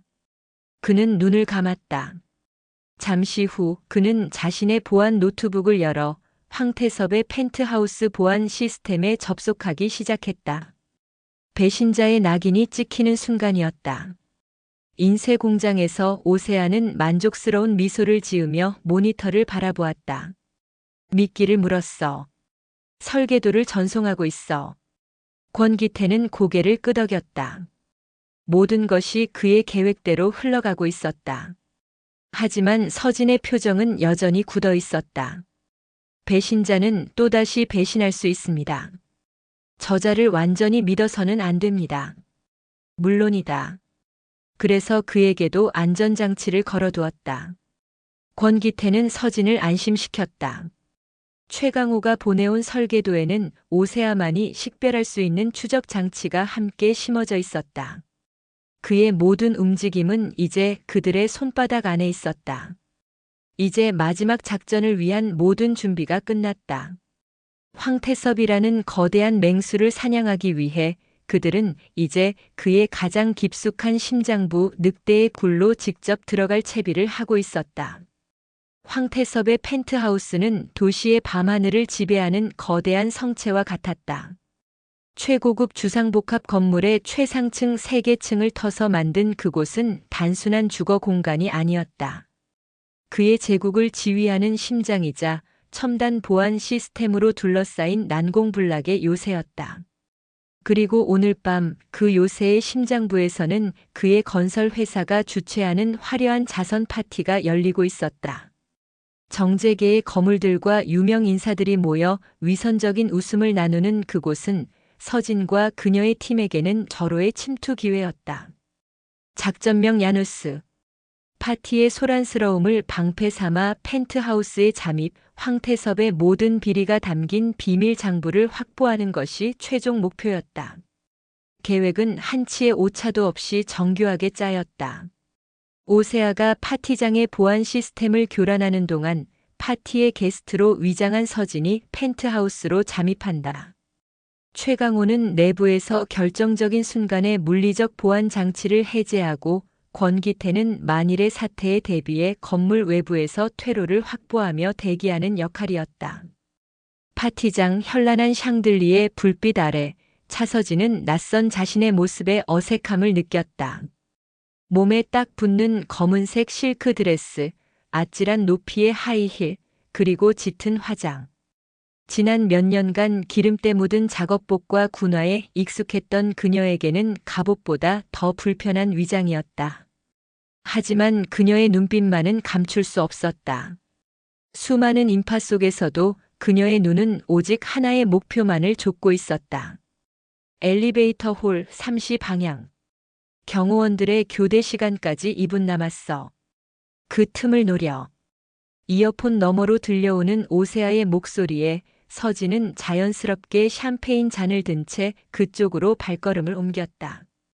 그녀는 마치 화장실을 찾는 사람처럼 태연하게 행동하며 경호원들의 시야에서 벗어나는 순간 직원 전용 통로로 몸을 날렸다. 어두운 복도 안 그녀는 하이힐을 벗어 던지고 맨발로 소리 없이 움직였다.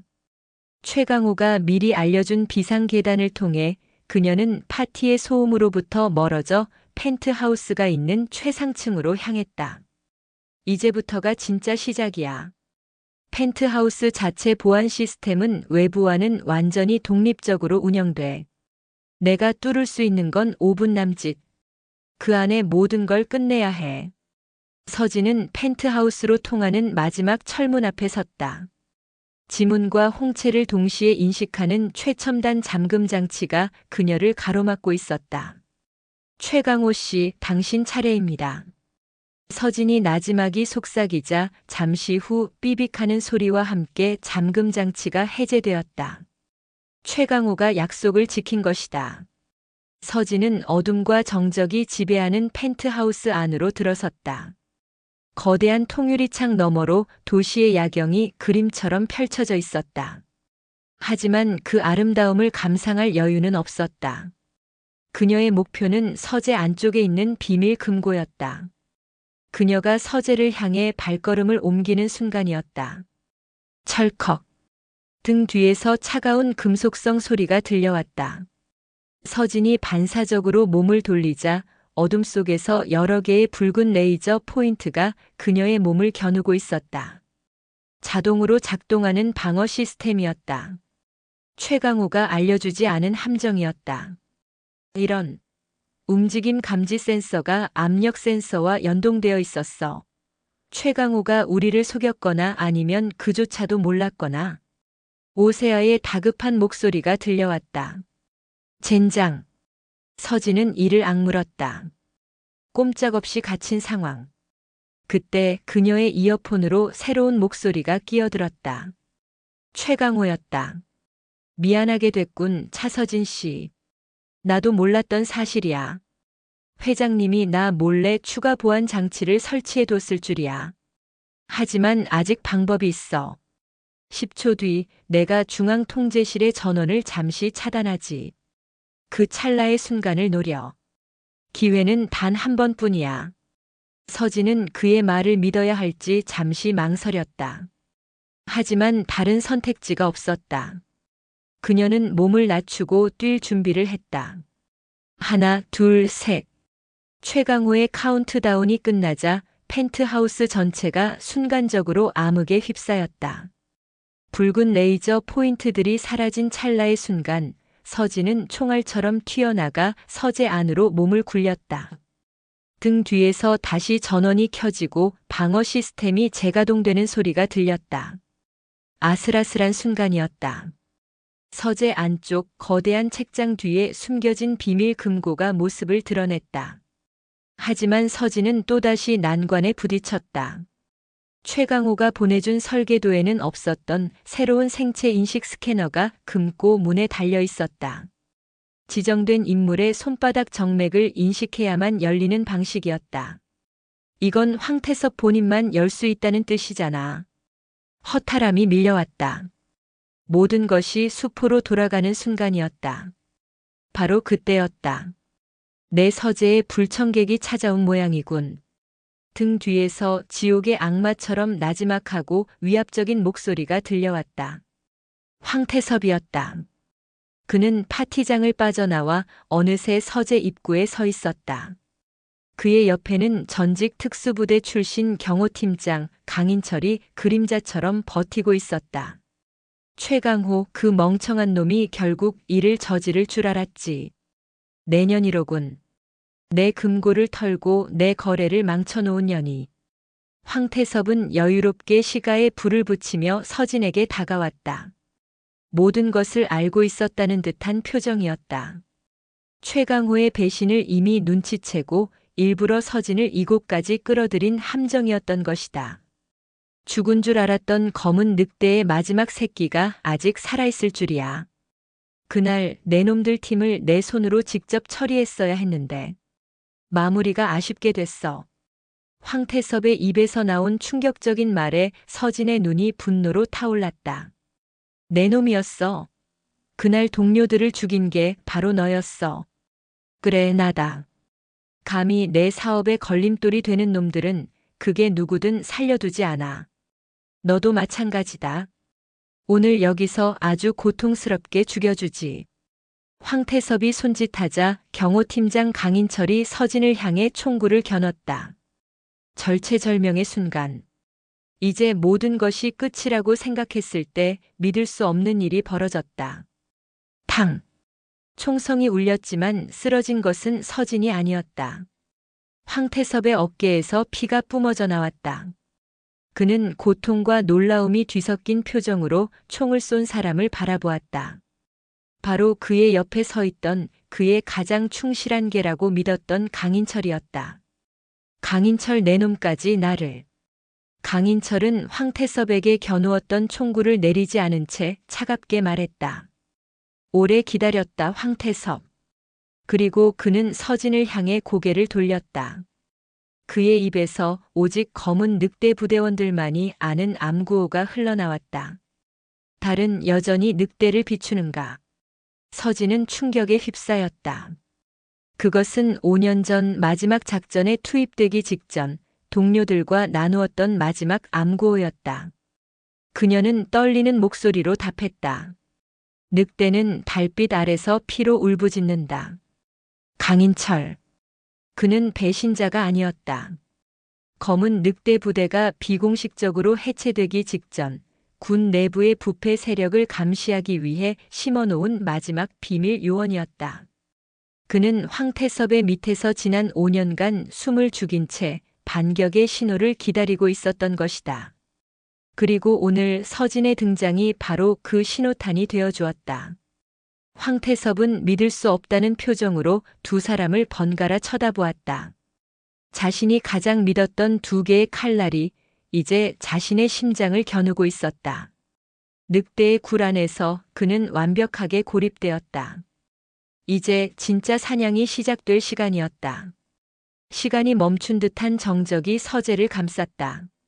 타담한 시가의 매캐한 연기와 화약 냄새, 그리고 배신감과 분노가 뒤엉켜 공기를 무겁게 짓눌렀다. 황태섭은 피 흘리는 어깨를 움켜쥔 채 자신이 가장 신뢰했던 두 사람, 강인철과 차서진을 번갈아 쳐다보았다. 그의 눈에는 고통보다 더 깊은 자신의 제국이 발밑에서부터 무너져 내리는 것을 목격하는 제왕의 절망감이 어려 있었다. 늑대 늑대라. 황태섭은 실성한 사람처럼 낮게 웃었다. 그 웃음소리는 서재의 값비싼 가구들 사이를 섬뜩하게 헤집고 다녔다. 결국 내가 키우던 개에게 물리는군. 아니, 처음부터 개가 아니었나. 주인을 물어뜯을 기회만 엿보는 일이 새끼들이었지. 그의 눈빛이 순식간에 도끼로 가득 찼다. 그는 주머니에서 작은 리모컨을 꺼내들었다. 하지만 늑대의 굴에 들어왔으면 살아서 나갈 생각은 버려야지. 너희가 나를 심판하겠다고. 웃기지 마라. 이 성의 주인은 나다. 그리고 이곳에 들어온 자의 운명을 결정하는 것도 오직 나뿐이야. 그가 버튼을 누르는 순간 철컹 하는 육중한 소리와 함께 서재의 모든 문과 창문이 두꺼운 강철 셔터로 막혔다. 펜트하우스는 완벽한 밀실, 강철의 무덤으로 변했다. 동시에 서진과 인철의 이어폰에서 오세아의 비명 같은 목소리가 터져 나왔다. 말도 안 돼. 펜트하우스 전체가 독립된 폐쇄망으로 전환됐어. 모든 시스템이 외부에서 차단됐어. 나도 더는 손을 쓸 수가 없어. 황태섭의 마지막 발악이었다. 그는 외부와의 모든 연결을 끊고 이 안에서 모두 함께 죽을 작정이었다. 이제 이 안에서는 어떤 통신도 불가능하다. 내년에 그 똑똑한 해커 친구도 밖에서 기다리는 늙은 팀장놈도 아무런 도움이 될 수 없다는 뜻이지. 황태섭은 비틀거리며 책상 뒤로 몸을 숨겼다. 그는 책상 아래의 비밀 버튼을 눌렀다. 그러자 서재 벽면 곳곳에서 숨겨져 있던 총구들이 모습을 드러내며 두 사람을 향해 불을 뿜기 시작했다. 자동 방어 시스템의 2단계가 작동한 것이다. 타타타타타. 서재는 순식간에 총탄이 비오듯 쏟아지는 지옥으로 변했다. 서진과 인철은 반사적으로 육중한 원목 책상 뒤로 몸을 날렸다. 책상이 총탄에 맞아 나무 조각 파편을 사방으로 튀겼다. 이럴 줄 알았어. 저 영감 절대 순순히 당할 위인이 아니지. 강인철이 욕설을 내뱉으며 엄폐물 뒤에서 응사했다. 지난 5년간 그는 황태섭의 모든 것을 파악하고 있었다. 그의 잔인함, 편집증적인 의심, 그리고 이런 비상 상황에 대비한 철저함까지. 중앙통제실을 장악해야 해. 저 미친 시스템을 멈추지 않으면 우린 여기서 벌집이 되고 말 거야. 서진이 외쳤다. 하지만 통제실로 가는 길은 빗발치는 총탄으로 막혀 있었다. 그때 서재의 환풍구 덮개가 쾅 소리를 내며 떨어져 내리고 그 안에서 최루탄 몇 발이 굴러들어왔다. 곧이어 지독한 가스가 서재 안을 채우기 시작했다. 아래층 파티장에서 대기하고 있던 황태섭의 경호팀이 움직이기 시작한 것이다. 제기랄. 위아래로 포위됐어. 기침을 터뜨리며 인철이 소리쳤다. 시야는 흐려지고 숨은 턱까지 차올랐다. 이대로라면 질식사하거나 밖으로 나가는 순간 총알바지가 될 운명이었다. 절체절명의 순간 서진은 결단을 내려야 했다. 그녀는 자신의 드레스 자락을 길게 찢어 입과 코를 막았다. 내가 길을 열게. 어모해줘. 무슨 수로? 서진은 대답 대신 책상 위에 놓여있던 값비싼 위스키 병을 집어들었다. 그리고 찢어낸 드레스 자락으로 임시 화염병을 만들었다. 그녀는 민준의 라이터를 꺼내 불을 붙였다. 5년 전 동료들을 집어삼켰던 그 화염을 이제는 복수의 도구로 되돌려줄 시간이었다. 자, 지옥 구경이나 하시지. 서진은 화염병을 자동 기관총이 설치된 벽을 향해 힘껏 던졌다. 펑 하는 소리와 함께 화염이 벽을 타고 순식간에 번져나갔다. 불길이 천장의 스프링클러를 자극했고 곧이어 강력한 물줄기가 쏟아져 내리기 시작했다. 총탄과 화염, 물줄기와 최루가스가 뒤엉킨 서재는 그야말로 아수라장이었다. 하지만 그 혼란이 바로 서진이 노린 기회였다. 스프링클러의 물이 자동 방어 시스템의 회로에 스며들며 몇몇 총구들이 불꽃을 튀기며 작동을 멈추기 시작했다. 그 찰나의 틈을 놓치지 않고 서진과 인철은 통제실을 향해 몸을 날렸다. 통제실 문 앞에서 2명의 경호원이 그들을 막아섰지만 지옥 같은 훈련을 거친 두 검은 늑대의 상대가 되지 못했다. 서진의 유연한 움직임이 한 명의 관절을 꺾어 제압하는 동안 인철의 묵직한 주먹이 다른 한 명의 턱을 박살냈다. 통제실 안으로 들어선 두 사람은 경악을 금치 못했다. 최강호가 피를 흘리며 쓰러져 있었고 그의 옆에는 황태섭이 권총을 든 채 그들을 기다리고 있었다. 그는 이미 서재를 빠져나와 이곳에 와 있었던 것이다. 멍청한 배신자의 최후다. 너희도 곧 저렇게 될 거고. 황태섭의 총구가 서진을 향했다. 하지만 서진은 그보다 빨랐다. 그녀는 옆에 있던 소화기를 집어들어 황태섭을 향해 분사했다. 하얀 분말이 시야를 가리는 순간 인철이 그에게 달려들어 몸을 날렸다. 두 남자의 육탄전이 벌어졌다. 부상당한 어깨에도 불구하고 황태섭의 힘은 여전히 위협적이었다. 그는 수많은 위기를 겪으며 살아남은 노련한 맹수였다. 서진은 쓰러진 최강호에게 다가갔다. 다행히 급소는 피했지만 과다출혈로 의식이 흐릿했다. 왜 돌아온 거야? 당신도 이 복수국의 일부니까. 여기서 죽게 내버려 둘 수는 없지. 최강호는 서진의 말에 허탈한 미소를 지었다. 그는 모든 것이 끝났다고 생각했을 때 권기태로부터 연락을 받았다. 황태섭이 함정을 팠다는 사실과 함께 서진이 위험에 처했다는 것을. 권기태는 그에게 마지막 기회를 주었다. 이대로 도망쳐 평생을 숨어 살 것인지 아니면 돌아와서 자신의 죄를 조금이라도 씻을 것인지. 그는 후자를 택했다. 그 사이 인철은 황태섭을 마침내 제압하는 데 성공했다. 그는 황태섭의 손바닥을 끌고 가 잠겨있던 비밀 금고의 생체 인식 스캐너에 강제로 가져다 댔다. 딩 하는 소리와 함께 육중한 금고 문이 마침내 열렸다. 금고 안은 현금과 보석으로 가득 차 있었다. 하지만 그들의 목표는 그것이 아니었다. 가장 안쪽 특수 제작된 저장 장치 안에 들어있는 검은색 노트북. 황태섭의 모든 비밀이 담긴 판도라의 상자였다.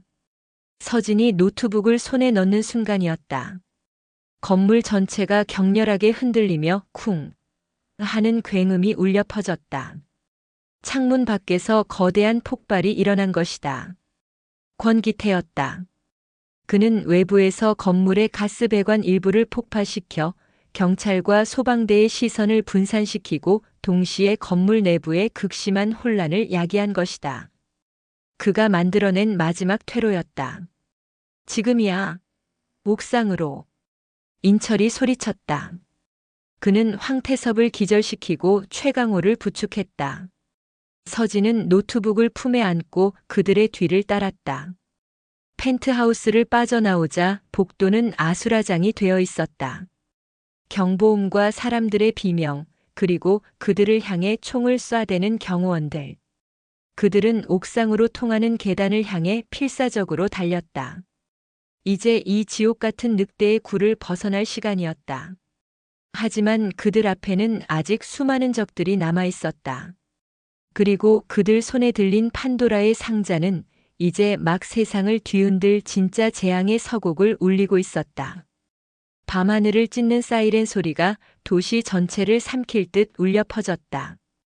건물 아래에서는 경찰차와 소방차가 개미떼처럼 몰려들고 있었고 방송사 헬리콥터까지 상공을 선회하며 아수라장이 된 현장을 비추고 있었다. 차서진, 강인철, 그리고 부상당한 최강호를 부축한 그들은 마침내 옥상으로 통하는 철문을 박차고 나섰다. 칼날 같은 밤바람이 그들의 땀에 젖은 얼굴을 핥히고 지나갔다. 젠장, 완전히 포위됐어. 도간에 든 쥐 신세라고. 인철이 주변을 경계하며 소리쳤다. 옥상으로 통하는 모든 입구에서 황태섭의 남은 경호 병력들이 총구를 겨누며 그들을 압박해오고 있었다. 퇴로는 없었다. 바로 그 순간 그들의 머리 위로 거대한 그림자가 드리워졌다. 두두두두 고막을 찢는 굉음과 함께 검은색 민간 수송 헬리콥터 한 대가 모습을 드러낸 것이다. 조종석에서 권기태가 그들을 향해 손짓하고 있었다. 멍하니 서서 뭐해? 당장 타. 권기태는 황태섭의 비자금 일부를 이용해 비공식적으로 헬리콥터를 수배해 두었던 것이다. 최악의 상황을 대비한 그의 마지막 카드였다. 헬리콥터에서 로프가 내려오고 그들은 차례대로 몸을 묶었다. 경호원들이 쏘아대는 총알이 헬기 동체를 스치며 불꽃을 튀겼지만 그들은 아랑곳하지 않았다. 마침내 마지막으로 서진이 헬기에 오르자 헬리콥터는 미련 없이 기술을 돌려 도시의 어둠 속으로 사라졌다. 불타는 빌딩과 아비규환의 현장을 발 아래로 내려다보며 서진은 잠시 숨을 골랐다. 그녀의 손에는 황태섭의 비밀이 담긴 노트북이 굳건히 들려 있었다. 일단은 살아남았다. 하지만 이것이 끝이 아님을 모두가 알고 있었다. 모두 무사해. 다행이야, 정말 다행이야. 이어폰에서 마침내 오세아의 목소리가 들려왔다. 권기태가 헬기의 독립통신망을 이용해 그녀와 다시 연결하는 데 성공한 것이다.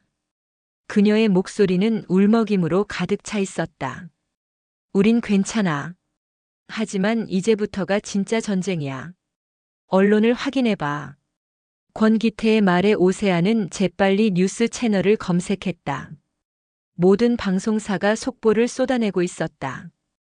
유명 기업가 황태섭 회장 자택에 신원 미상의 테러리스트 침입 황 회장, 중태에 빠져 경찰, 용의자들을 검은 늑대라 불리던 과거 특수부대 출신 해체 팀원으로 추정 전국의 최고 등급 수배령 발령. 세상은 이미 그들을 악무도한 테러리스트로 규정하고 있었다. 황태섭이 미리 손을 써둔 것이 분명했다. 그들이 가진 진실은 거대한 권력이 만들어낸 거짓의 파도에 휩쓸려 흔적도 없이 사라질 위기에 처했다. 노트북을 열어야 해. 그 안에 모든 답이 있을 거야. 서진이 말했다. 그들은 권기태가 미리 마련해둔 경기도 외곽의 한 폐공장으로 향했다. 그곳에서 오세아가 원격으로 노트북의 다중 보안 장치를 해제하기 시작했다. 몇 시간에 걸친 사투 끝에 마침내 그들은 판도라의 상자를 여는 데 성공했다. 노트북 안의 내용은 그들의 상상을 초월했다. 황태섭의 무기 밀거래 내역, 정관계 로비 장부, 불법 자금 흐름 모든 것이 담겨 있었다. 하지만 그보다 더 충격적인 것은 모든 거래와 작전 지시의 최상단에 기록된 단 하나의 코드네임이었다. 설계자 더 아커텍트. 황태섭은 그저 대리인이자 자금책에 불과했다. 5년 전 붉은 여명 작전을 계획하고 검은 늑대 팀을 죽음으로 몰아넣고 이 모든 부패의 거미줄을 설계한 진짜 배우는 바로 이 설계자라는 인물이었다.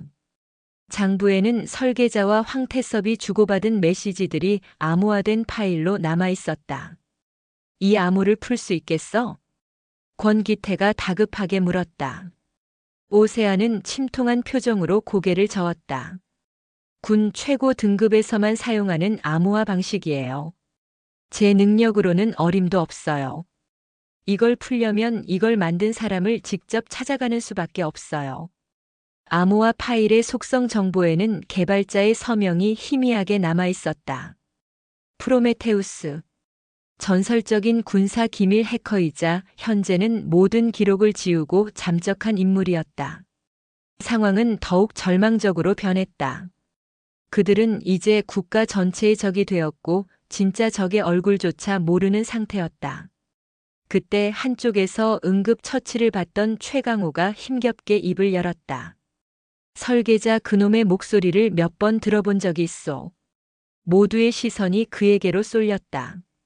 황 회장이 가끔 극비 통화를 할 때 스피커폰으로 새어나오는 목소리를 들었지. 아주 차분하고 지적인 말투였지만 그 안에 담긴 냉혹함을 느낄 수 있었어. 그리고 그는 황 회장을 황 사장이 아닌 항상 군대식 계급으로 불렀지. 황 중사라고. 황태섭의 군 복무 시절 계급. 설계자는 황태섭의 과거 군 시절과 관련이 있는 인물, 그것도 그보다 훨씬 더 윗선에 있는 인물이라는 강력한 단서였다. 권기태는 깊은 생각에 잠겼다. 그의 머릿속에서 잊고 있었던 기억의 파편들이 맞춰지기 시작했다. 붉은 여명 작전을 입안하고 승인했던 인물, 당시 합참의 최고 위급 인사. 그리고 황태섭과 같은 부대 출신이라는 소문을 들었던 단 한 사람. 설마. 권기태의 얼굴이 새하얗게 질렸다. 그는 떨리는 손으로 오세아에게 한 사람의 이름을 말했다. 윤석원 장군. 지금 국방정책 최고자문위원으로 있는 그 사람을 조사해줘. 모든 걸 샅샅이. 오세아의 손이 바쁘게 움직였다. 잠시 후 그녀는 믿을 수 없다는 표정으로 화면을 응시했다. 윤석원 장군의 공식 프로필과 황태섭의 군 기록이 나란히 떠 있었다. 두 사람은 같은 시기, 같은 특수전 부대에서 복무한 기록이 있었다. 윤석원이 신임 장교였을 때 황태섭은 그의 직속 부사관이었다. 모든 퍼즐이 맞춰졌다. 설계자의 정체는 바로 군 전체의 존경을 한몸에 받는 살아있는 전설, 윤석원 장군이었던 것이다. 그가 바로 자신의 사리 사욕과 권력 유지를 위해 조국과 부하들을 배신한 괴물의 진짜 얼굴이었다. 서진은 주먹을 꽉 쥐었다. 분노가 머리끝까지 치밀어 올랐다. 이것은 이제 단순히 죽은 동료들을 위한 복수가 아니었다. 썩어 빠진 국가의 심장부를 도려내야 하는 그들 자신과의 싸움이었다.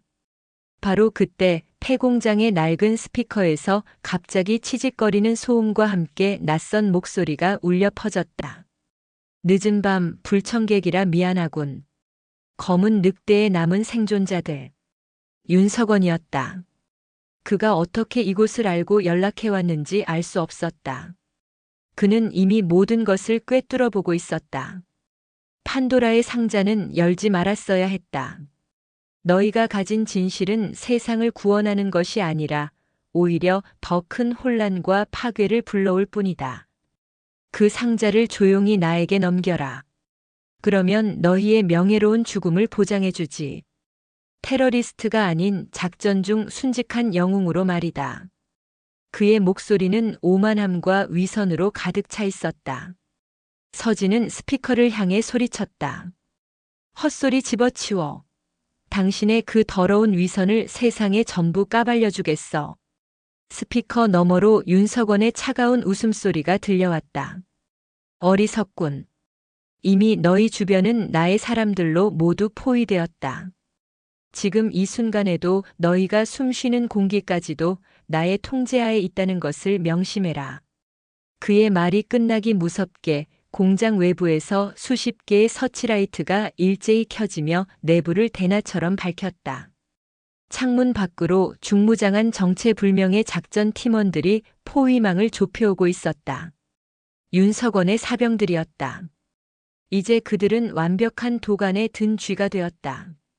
진짜 배후의 그림자가 마침내 그들 앞에 그 거대한 실체를 드러낸 순간이었다. 폐공장을 둘러싼 어둠 속에서 수십 개의 총구가 번뜩였다. 윤석원의 사병들은 한치의 오차도 없이 포위망을 좁혀오고 있었다. 절망적인 상황. 하지만 검은 늑대의 눈빛은 절망 대신 최후의 결의로 불타오르고 있었다. 그들은 가장 어두운 곳에서 싸우기 위해 태어난 자들이었다. 죽음의 공포 따위는 이미 오래전에 극복했다. 그들이 원하는 건 노트북이야. 저것만 있으면 우린 그냥 소모품이지. 권기태가 침착하게 상황을 분석하며 말했다. 내가 미끼가 되겠네. 자네들은 최강우를 데리고 지하 배수로를 통해 빠져나가. 이 공장 설계도를 미리 파악해뒀다. 안 됩니다. 같이 가셔야 합니다. 서진이 반대했지만 권기태의 의지는 단호했다. 그는 팀장이었고 팀원을 살리는 것이 그의 마지막 임무였다. 이건 명령이다. 너희는 살아서 반드시 진실을 세상에 알려야 한다. 이것이 우리가 싸우는 이유다. 권기태는 서진의 어깨를 힘주어 잡았다. 그의 눈빛에는 아버지 같은 따뜻함과 미안함이 함께 담겨 있었다. 그는 노트북과 똑같이 생긴 가짜 노트북을 품에 안았다. 내가 시간을 버는 동안 오세야. 모든 데이터를 백업해서 가장 안전한 곳으로 전송해. 그리고 모든 언론사와 시민단체, 청와대 국민청원 게시판까지 우리가 가진 모든 증거를 뿌려버려. 하지만 그렇게 하면 저희 위치도 발각됩니다. 상관없다. 어차피 우린 더 이상 숨을 곳도 없어. 이판사판이다. 세상이 우리를 주목하게 만들어야 해. 진실과 거짓, 어느 쪽이 더 큰 목소리를 내는지 한번 겨뤄보자고. 권기태의 마지막 작전 계획은 비장했다. 자신을 희생하여 시간을 벌고 그 사이 세상 전체를 이 싸움의 증인으로 끌어들이는 것. 그것만이 그들이 선택할 수 있는 마지막 반격이었다. 권기태는 공장 문을 박차고 나갔다. 어둠 속에서 그를 향해 수십 발의 총알이 날아들었다. 그는 엄폐물 뒤에 몸을 숨기며 필사적으로 응전했다. 그가 만들어준 혼란을 틈타 서진과 인철은 최강호를 부축하고 눅눅한 지하 배수로로 몸을 숨겼다. 눈물과 흙탕물이 뒤섞여 그들의 얼굴을 적셨다. 그 시간 오세아는 눈물을 흘리며 미친 듯이 키보드를 두드리고 있었다. 그녀는 권기태의 마지막 명령을 수행하고 있었다. 황태섭의 비밀 장부 설계자의 존재, 그리고 붉은 여명 작전의 추악한 진실이 담긴 파일들이 인터넷이라는 거대한 바다를 향해 퍼져나가기 시작했다. 파일이 전송 완료되는 순간 권기태와의 통신이 끊겼다. 이어폰 너머로 들려온 것은 거대한 폭발음뿐이었다. 그는 마지막 순간 자신과 함께 적들을 자폭으로 끌어안은 것이다. 팀장님. 서진은 터져나오는 울음을 삼키며 지하 배수로를 달렸다. 슬퍼할 시간조차 없었다. 팀장의 희생을 헛되게 만들 수 없었다. 며칠 후 대한민국은 발칵 뒤집혔다. 검은 늑대 파일이라 불리는 문건이 인터넷을 통해 퍼져나가며 여론은 들끓기 시작했다. 정부와 군은 처음에는 모든 것을 테러리스트들의 거짓 선동이라며 부인했지만 파일 안에 담긴 증거들은 너무나도 구체적이고 치명적이었다. 황태섭과 연루된 정재계 인사들의 이름이 공개되자 정치권은 걷잡을 수 없는 혼란에 빠졌다. 궁지에 몰린 윤석원은 마지막 카드를 꺼내들었다. 그는 긴급 기자회견을 자청해 카메라 앞에 섰다. 그는 검은 늑대 파일의 내용이 일부 사실임을 인정하면서도 모든 것이 국가 안보를 위한 어쩔 수 없는 선택이었다는 궤변을 늘어놓았다. 황태섭은 국가가 관리하는 정보원이었습니다. 그는 때론 더러운 일을 해야 했지만 그것은 더 큰 악을 막기 위한 필요악이었습니다. 붉은 여명 작전의 실패는 안타까운 비극이었지만 그들의 희생은 더 큰 전쟁을 막는 초석이 되었습니다. 하지만 살아남은 일부 대원들이 개인적인 복수심에 눈이 멀어 국가의 기밀을 적들에게 넘기려 하고 있습니다. 저는 이들을 막기 위해 제 모든 것을 걸겠습니다. 그의 교묘한 언론 플레이에 여론은 다시 분열되기 시작했다. 애국자인가 배신자인가. 진실은 혼탁한 안개 속으로 사라지는 듯했다.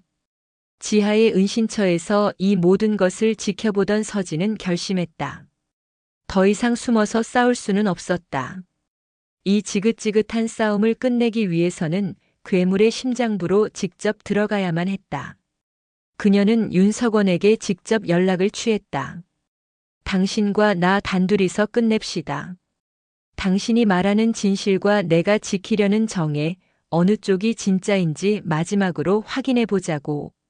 서진은 그에게 만날 장소와 시간을 제안했다. 5년 전 검은 늑대팀이 마지막 훈련을 했던 지금은 폐쇄된 산속의 대테러 훈련장이었다. 그곳은 그들의 시작과 끝을 함께한 상징적인 장소였다. 윤석원은 그녀의 제안을 받아들였다. 여론의 압박 속에서 그 역시 이 사건을 조용히 마무리할 필요가 있었다. 그는 서진 혼자만 제거하면 모든 것을 덮을 수 있다고 생각했다. 약속의 날, 짙은 안개가 깔린 훈련장에 서진이 홀로 모습을 드러냈다. 잠시 후 윤석원 역시 무장한 경호원 몇 명만을 대동한 채 나타났다. 어리석은 선택을 했군. 여기서 조용히 죽어준다면 역사는 너를 영웅으로 기억하게 해주마. 역사는 당신을 가장 추악한 배신자로 기록하게 될 거다. 두 사람 사이에 팽팽한 긴장감이 흘렀다. 윤석원이 경호원들에게 눈짓을 하는 순간이었다. 안개 속 훈련장의 낡은 건물들 곳곳에서 총구들이 나타나 윤석원의 경호원들을 겨누었다. 강인철이었다. 그는 서진이 미끼가 되는 동안 미리 이곳에 잠입해 함정을 파고 있었던 것이다. 상황이 역전되자 윤석원은 당황하지 않고 오히려 비열한 미소를 지었다. 이럴 줄 알고 나도 보험을 들어뒀지. 그의 말이 끝나자 훈련장 스피커에서 익숙한 목소리가 흘러나왔다. 오세아였다. 서진 씨 미안해요. 제 가족들을 인질로 잡고 있어요. 윤석원은 이미 오세아의 신원을 파악하고 그녀의 가족을 납치한 뒤였다. 그는 오세아를 협박해 강인철의 위치를 파악하고 더 큰 함정을 파고 있었던 것이다. 안개 속에서 나타난 것은 인철의 부하들이 아니었다. 처음부터 윤석원의 통제하에 있던 또 다른 사병 부대였다. 이제 정말로 모든 것이 끝나는 듯 했다. 이제 포기해라. 너희는 결코 나를 이길 수 없어. 윤석원이 승리를 확신하며 서진에게 다가오는 순간이었다. 탕, 탕, 탕. 훈련장 외곽에서 날아온 총알이 윤석원의 사병들을 쓰러뜨리기 시작했다. 전혀 예상치 못한 제3의 세력이었다.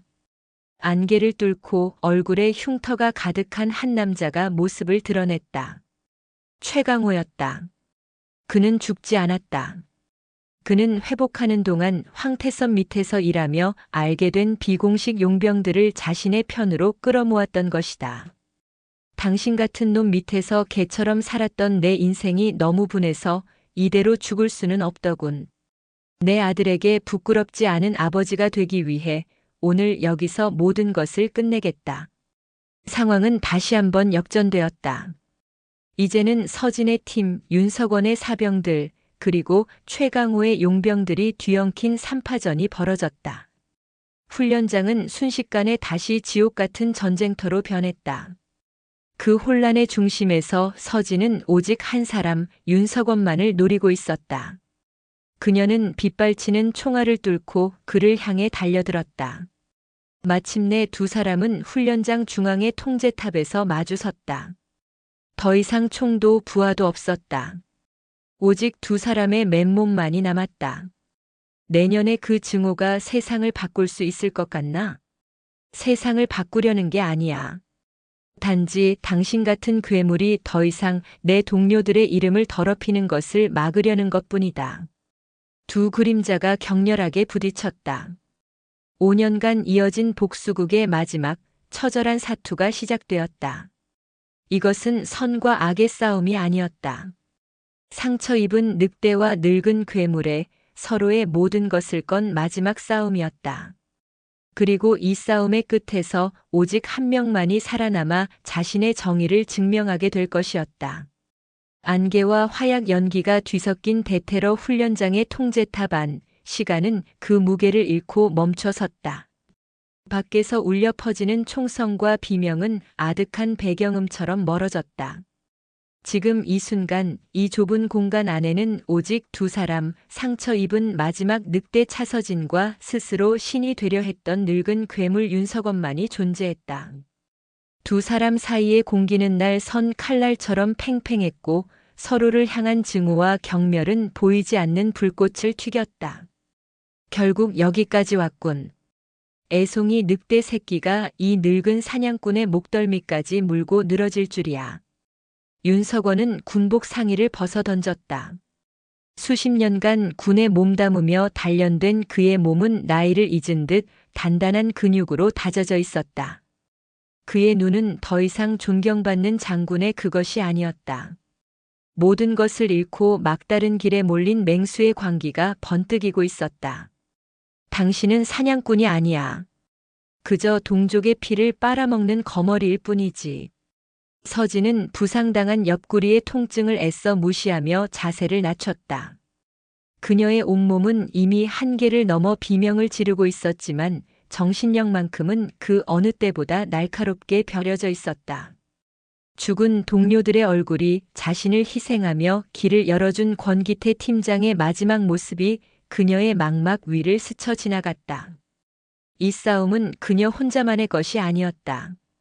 먼저 움직인 것은 윤석원이었다. 그는 특수부대 교범의 정석과도 같은 간결하고 치명적인 움직임으로 서진의 급소를 노렸다. 그의 주먹은 망치처럼 무거웠고 발차기는 도끼처럼 날카로웠다. 서진은 동물적인 감각으로 그의 공격을 아슬아슬하게 피하며 빈틈을 노렸다. 그녀의 싸움 방식은 정형화된 틀을 벗어나 있었다. 거리의 생존술과 검은 늑대의 실전 기술이 뒤섞인 예측 불가능한 변칙적인 움직임이었다. 퍽!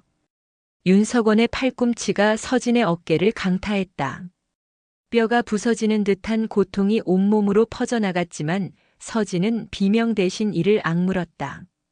그녀는 그 반동을 이용해 몸을 회전시키며 그의 하체를 파고들었다. 다리를 걸어 중심을 무너뜨리고 쓰러지는 그의 목을 팔로 감아 조르기 시작했다. 하지만 노련한 괴물은 쉽게 쓰러지지 않았다. 윤석원은 괴력을 발휘해 서진을 그대로 들어올려 통제탑의 유리창에 처박았다. 와장창! 유리가 박살나며 두 사람의 몸이 위태롭게 난간에 걸렸다. 아래에서는 여전히 세 개의 세력이 뒤엉킨 처절한 총격전이 벌어지고 있었다. 보아라. 저것이 바로 내가 지키려 했던 세상의 모습이다. 혼돈, 무질서, 그리고 힘의 논리. 나는 이 모든 것을 통제하고 더 위대한 질서를 세우려 했을 뿐이다. 윤석원은 서진의 목을 조르며 포효했다. 그의 광기 어린 눈에 비친 세상은 오직 강자와 약자로 나뉠 뿐이었다. 위대한 질서? 당신의 탐욕을 채우기 위한 변명일 뿐이야. 서진은 숨이 막혀오는 와중에도 마지막 힘을 쥐어짰다. 그녀는 품속에 간직하고 있던 마지막 무기, 민준의 낡은 라이터를 꺼내 들었다. 그리고 그것으로 윤석원의 눈을 향해 힘껏 내리찍었다. 크악! 비명과 함께 윤석원의 소나기 힘이 풀렸다. 그 틈을 놓치지 않고 서진은 그의 몸을 밀쳐냈다. 두 사람은 부서진 유리창을 통해 통제탑 밖 아래층 지붕으로 함께 굴러떨어졌다. 추락의 충격으로 잠시 의식이 흐려졌지만 서진은 본능적으로 몸을 일으켰다. 윤석원 역시 피 흘리는 눈을 부여잡고 비틀거리며 일어섰다. 이제 두 사람 모두에게 남은 힘은 거의 없었다. 한편 통제탑 아래의 상황은 새로운 국면을 맞이하고 있었다. 최강호가 이끄는 용병 부대의 예상치 못한 등장으로 전세는 서진의 팀에게 유리하게 기울고 있었다. 강인철은 뛰어난 지휘 능력으로 용병들과 연합하여 윤석원의 사병들을 체계적으로 압박해 나갔다. 바로 그때였다. 훈련장 외곽에서 수십 대의 차량 불빛이 안개를 뚫고 나타났다. 경찰 특공대와 군 기무사 요원들이었다. 오세아가 해낸 것이었다. 최강호의 용병들이 윤석원의 통신망을 교란시켜 시간을 버는 동안 그녀는 구출된 가족들을 뒤로하고 마지막 사이버 공격을 감행했다. 그녀는 검은 늑대 파일의 원본과 함께 윤석원이 자신의 사병들에게 실시간으로 내리는 불법적인 명령, 그리고 오세아 자신의 가족을 납치하고 협박하는 내용이 담긴 녹취 파일까지 모든 언론사와 사법기관에 전송해버렸다. 더 이상 그 어떤 변명도 통하지 않을, 빼도 박도 못할 증거였다. 여론은 완전히 돌아섰고 대통령은 직접 군과 검찰의 합동수사본부를 꾸려 이 사건의 진상을 철저히 파헤치라고 지시했다. 국가는 마침내 괴물의 존재를 인정하고 그를 사냥하기 위해 움직이기 시작한 것이다. 모두 총을 버려라. 너희는 완전히 포위됐다. 확성기를 통한 경고 방송이 울려 퍼지자 윤석원의 사병들은 동요하기 시작했다. 그들은 국가를 위해 싸운다고 믿었지만 이제 그들은 반역자의 수족으로 전락해버렸다. 하나둘씩 총을 버리고 투항하는 자들이 나타나기 시작했다. 이 모든 상황을 지붕 위에서 내려다보던 윤석원은 허탈하게 웃었다. 그의 모든 것이 무너져 내리고 있었다. 그의 제국, 그의 명예, 그리고 그가 신봉했던 힘의 논리까지. 끝났어, 윤석원. 당신의 시대는. 서진이 피투성이가 된 채 그에게 마지막 걸음을 옮겼다. 그녀의 손에는 깨진 유리 조각이 날카롭게 들려 있었다. 그녀는 얼마든지 그의 숨을 끊을 수 있었다. 그래, 끝내라. 어차피 이렇게 끝날 인생. 내년 같은 애송이의 손에 죽는 것도 나쁘진 않겠지. 패배한 왕에게는 죽음만이 유일한 답이다. 윤석원은 눈을 감고 순순히 목을 내밀었다. 하지만 서진은 움직이지 않았다. 그녀는 잠시 그를 내려다보다 이내 손에 든 유리 조각을 바닥으로 떨어뜨렸다. 아니, 죽음은 당신에게 너무 과분한 잡이야. 서진의 목소리는 얼음처럼 차가웠다. 당신은 살아야 해. 살아남아서 당신이 그토록 경멸했던 법의 심판을 받고 당신이 저지른 모든 죄의 무게를 평생 짊어진 채 감옥에서 썩어가야지.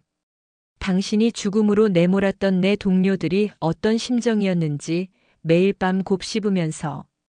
그것이 내가 당신에게 내리는 가장 잔인한 복수다. 그 순간 윤석원의 얼굴에서 처음으로 공포라는 감정이 드러났다. 죽음보다 더한 형벌. 자신이 쌓아 올린 모든 것이 부정당하고 역사의 죄인으로 기록된 채 살아남아야 한다는 것. 그것은 그의 오만한 자존심이 결코 견딜 수 없는 지옥이었다.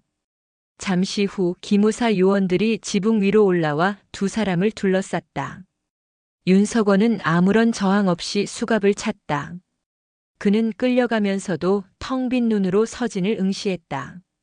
그 눈빛 속에서 서진은 한때 조국을 사랑했던 젊은 장교의 모습과 권력에 취해 괴물이 되어버린 늙은 배신자의 모습을 동시에 보았다. 모든 것이 끝났다. 1년 후 어느 바닷가 마을. 따스한 햇살이 부서지는 파도 위로 쏟아져 내렸다. 갈매기들의 울음소리가 평화롭게 울려 퍼지는 작은 항구. 그 한쪽에 서진 오토라는 소박한 간판을 단 작은 자동차 정비소가 자리 잡고 있었다. 기름때 묻은 작업복을 입은 차서진은 낡은 트럭의 보닛을 열고 엔진을 들여다보고 있었다. 그녀의 얼굴과 팔에는 그날의 싸움으로 생긴 흉터들이 희미하게 남아 있었지만 그녀의 눈빛은 지난 5년 중 그 어느 때보다 평온하고 따뜻했다. 검은 늑대 사건은 대한민국을 송두리째 뒤흔들었다. 윤석원을 비롯한 수많은 군 고위 인사들과 정재계 인물들이 법의 심판을 받았다. 황태섭은 병원에서 의식을 회복했지만 평생을 감옥에서 보내게 되었다. 서진과 그녀의 동료들 역시 법의 심판을 피할 수는 없었다. 하지만 그들의 행위가 거대한 국가적 부패를 밝히는데 결정적인 역할을 했다는 점, 그리고 수많은 국민들의 탄원 덕분에 그들은 모두 집행유예를 선고받고 자유의 몸이 될 수 있었다. 권기태는 국가를 위해 희생한 영웅으로 추서되었고 붉은 여명 작전에서 희생된 검은 늑대 대원들 모두의 명예는 공식적으로 회복되었다.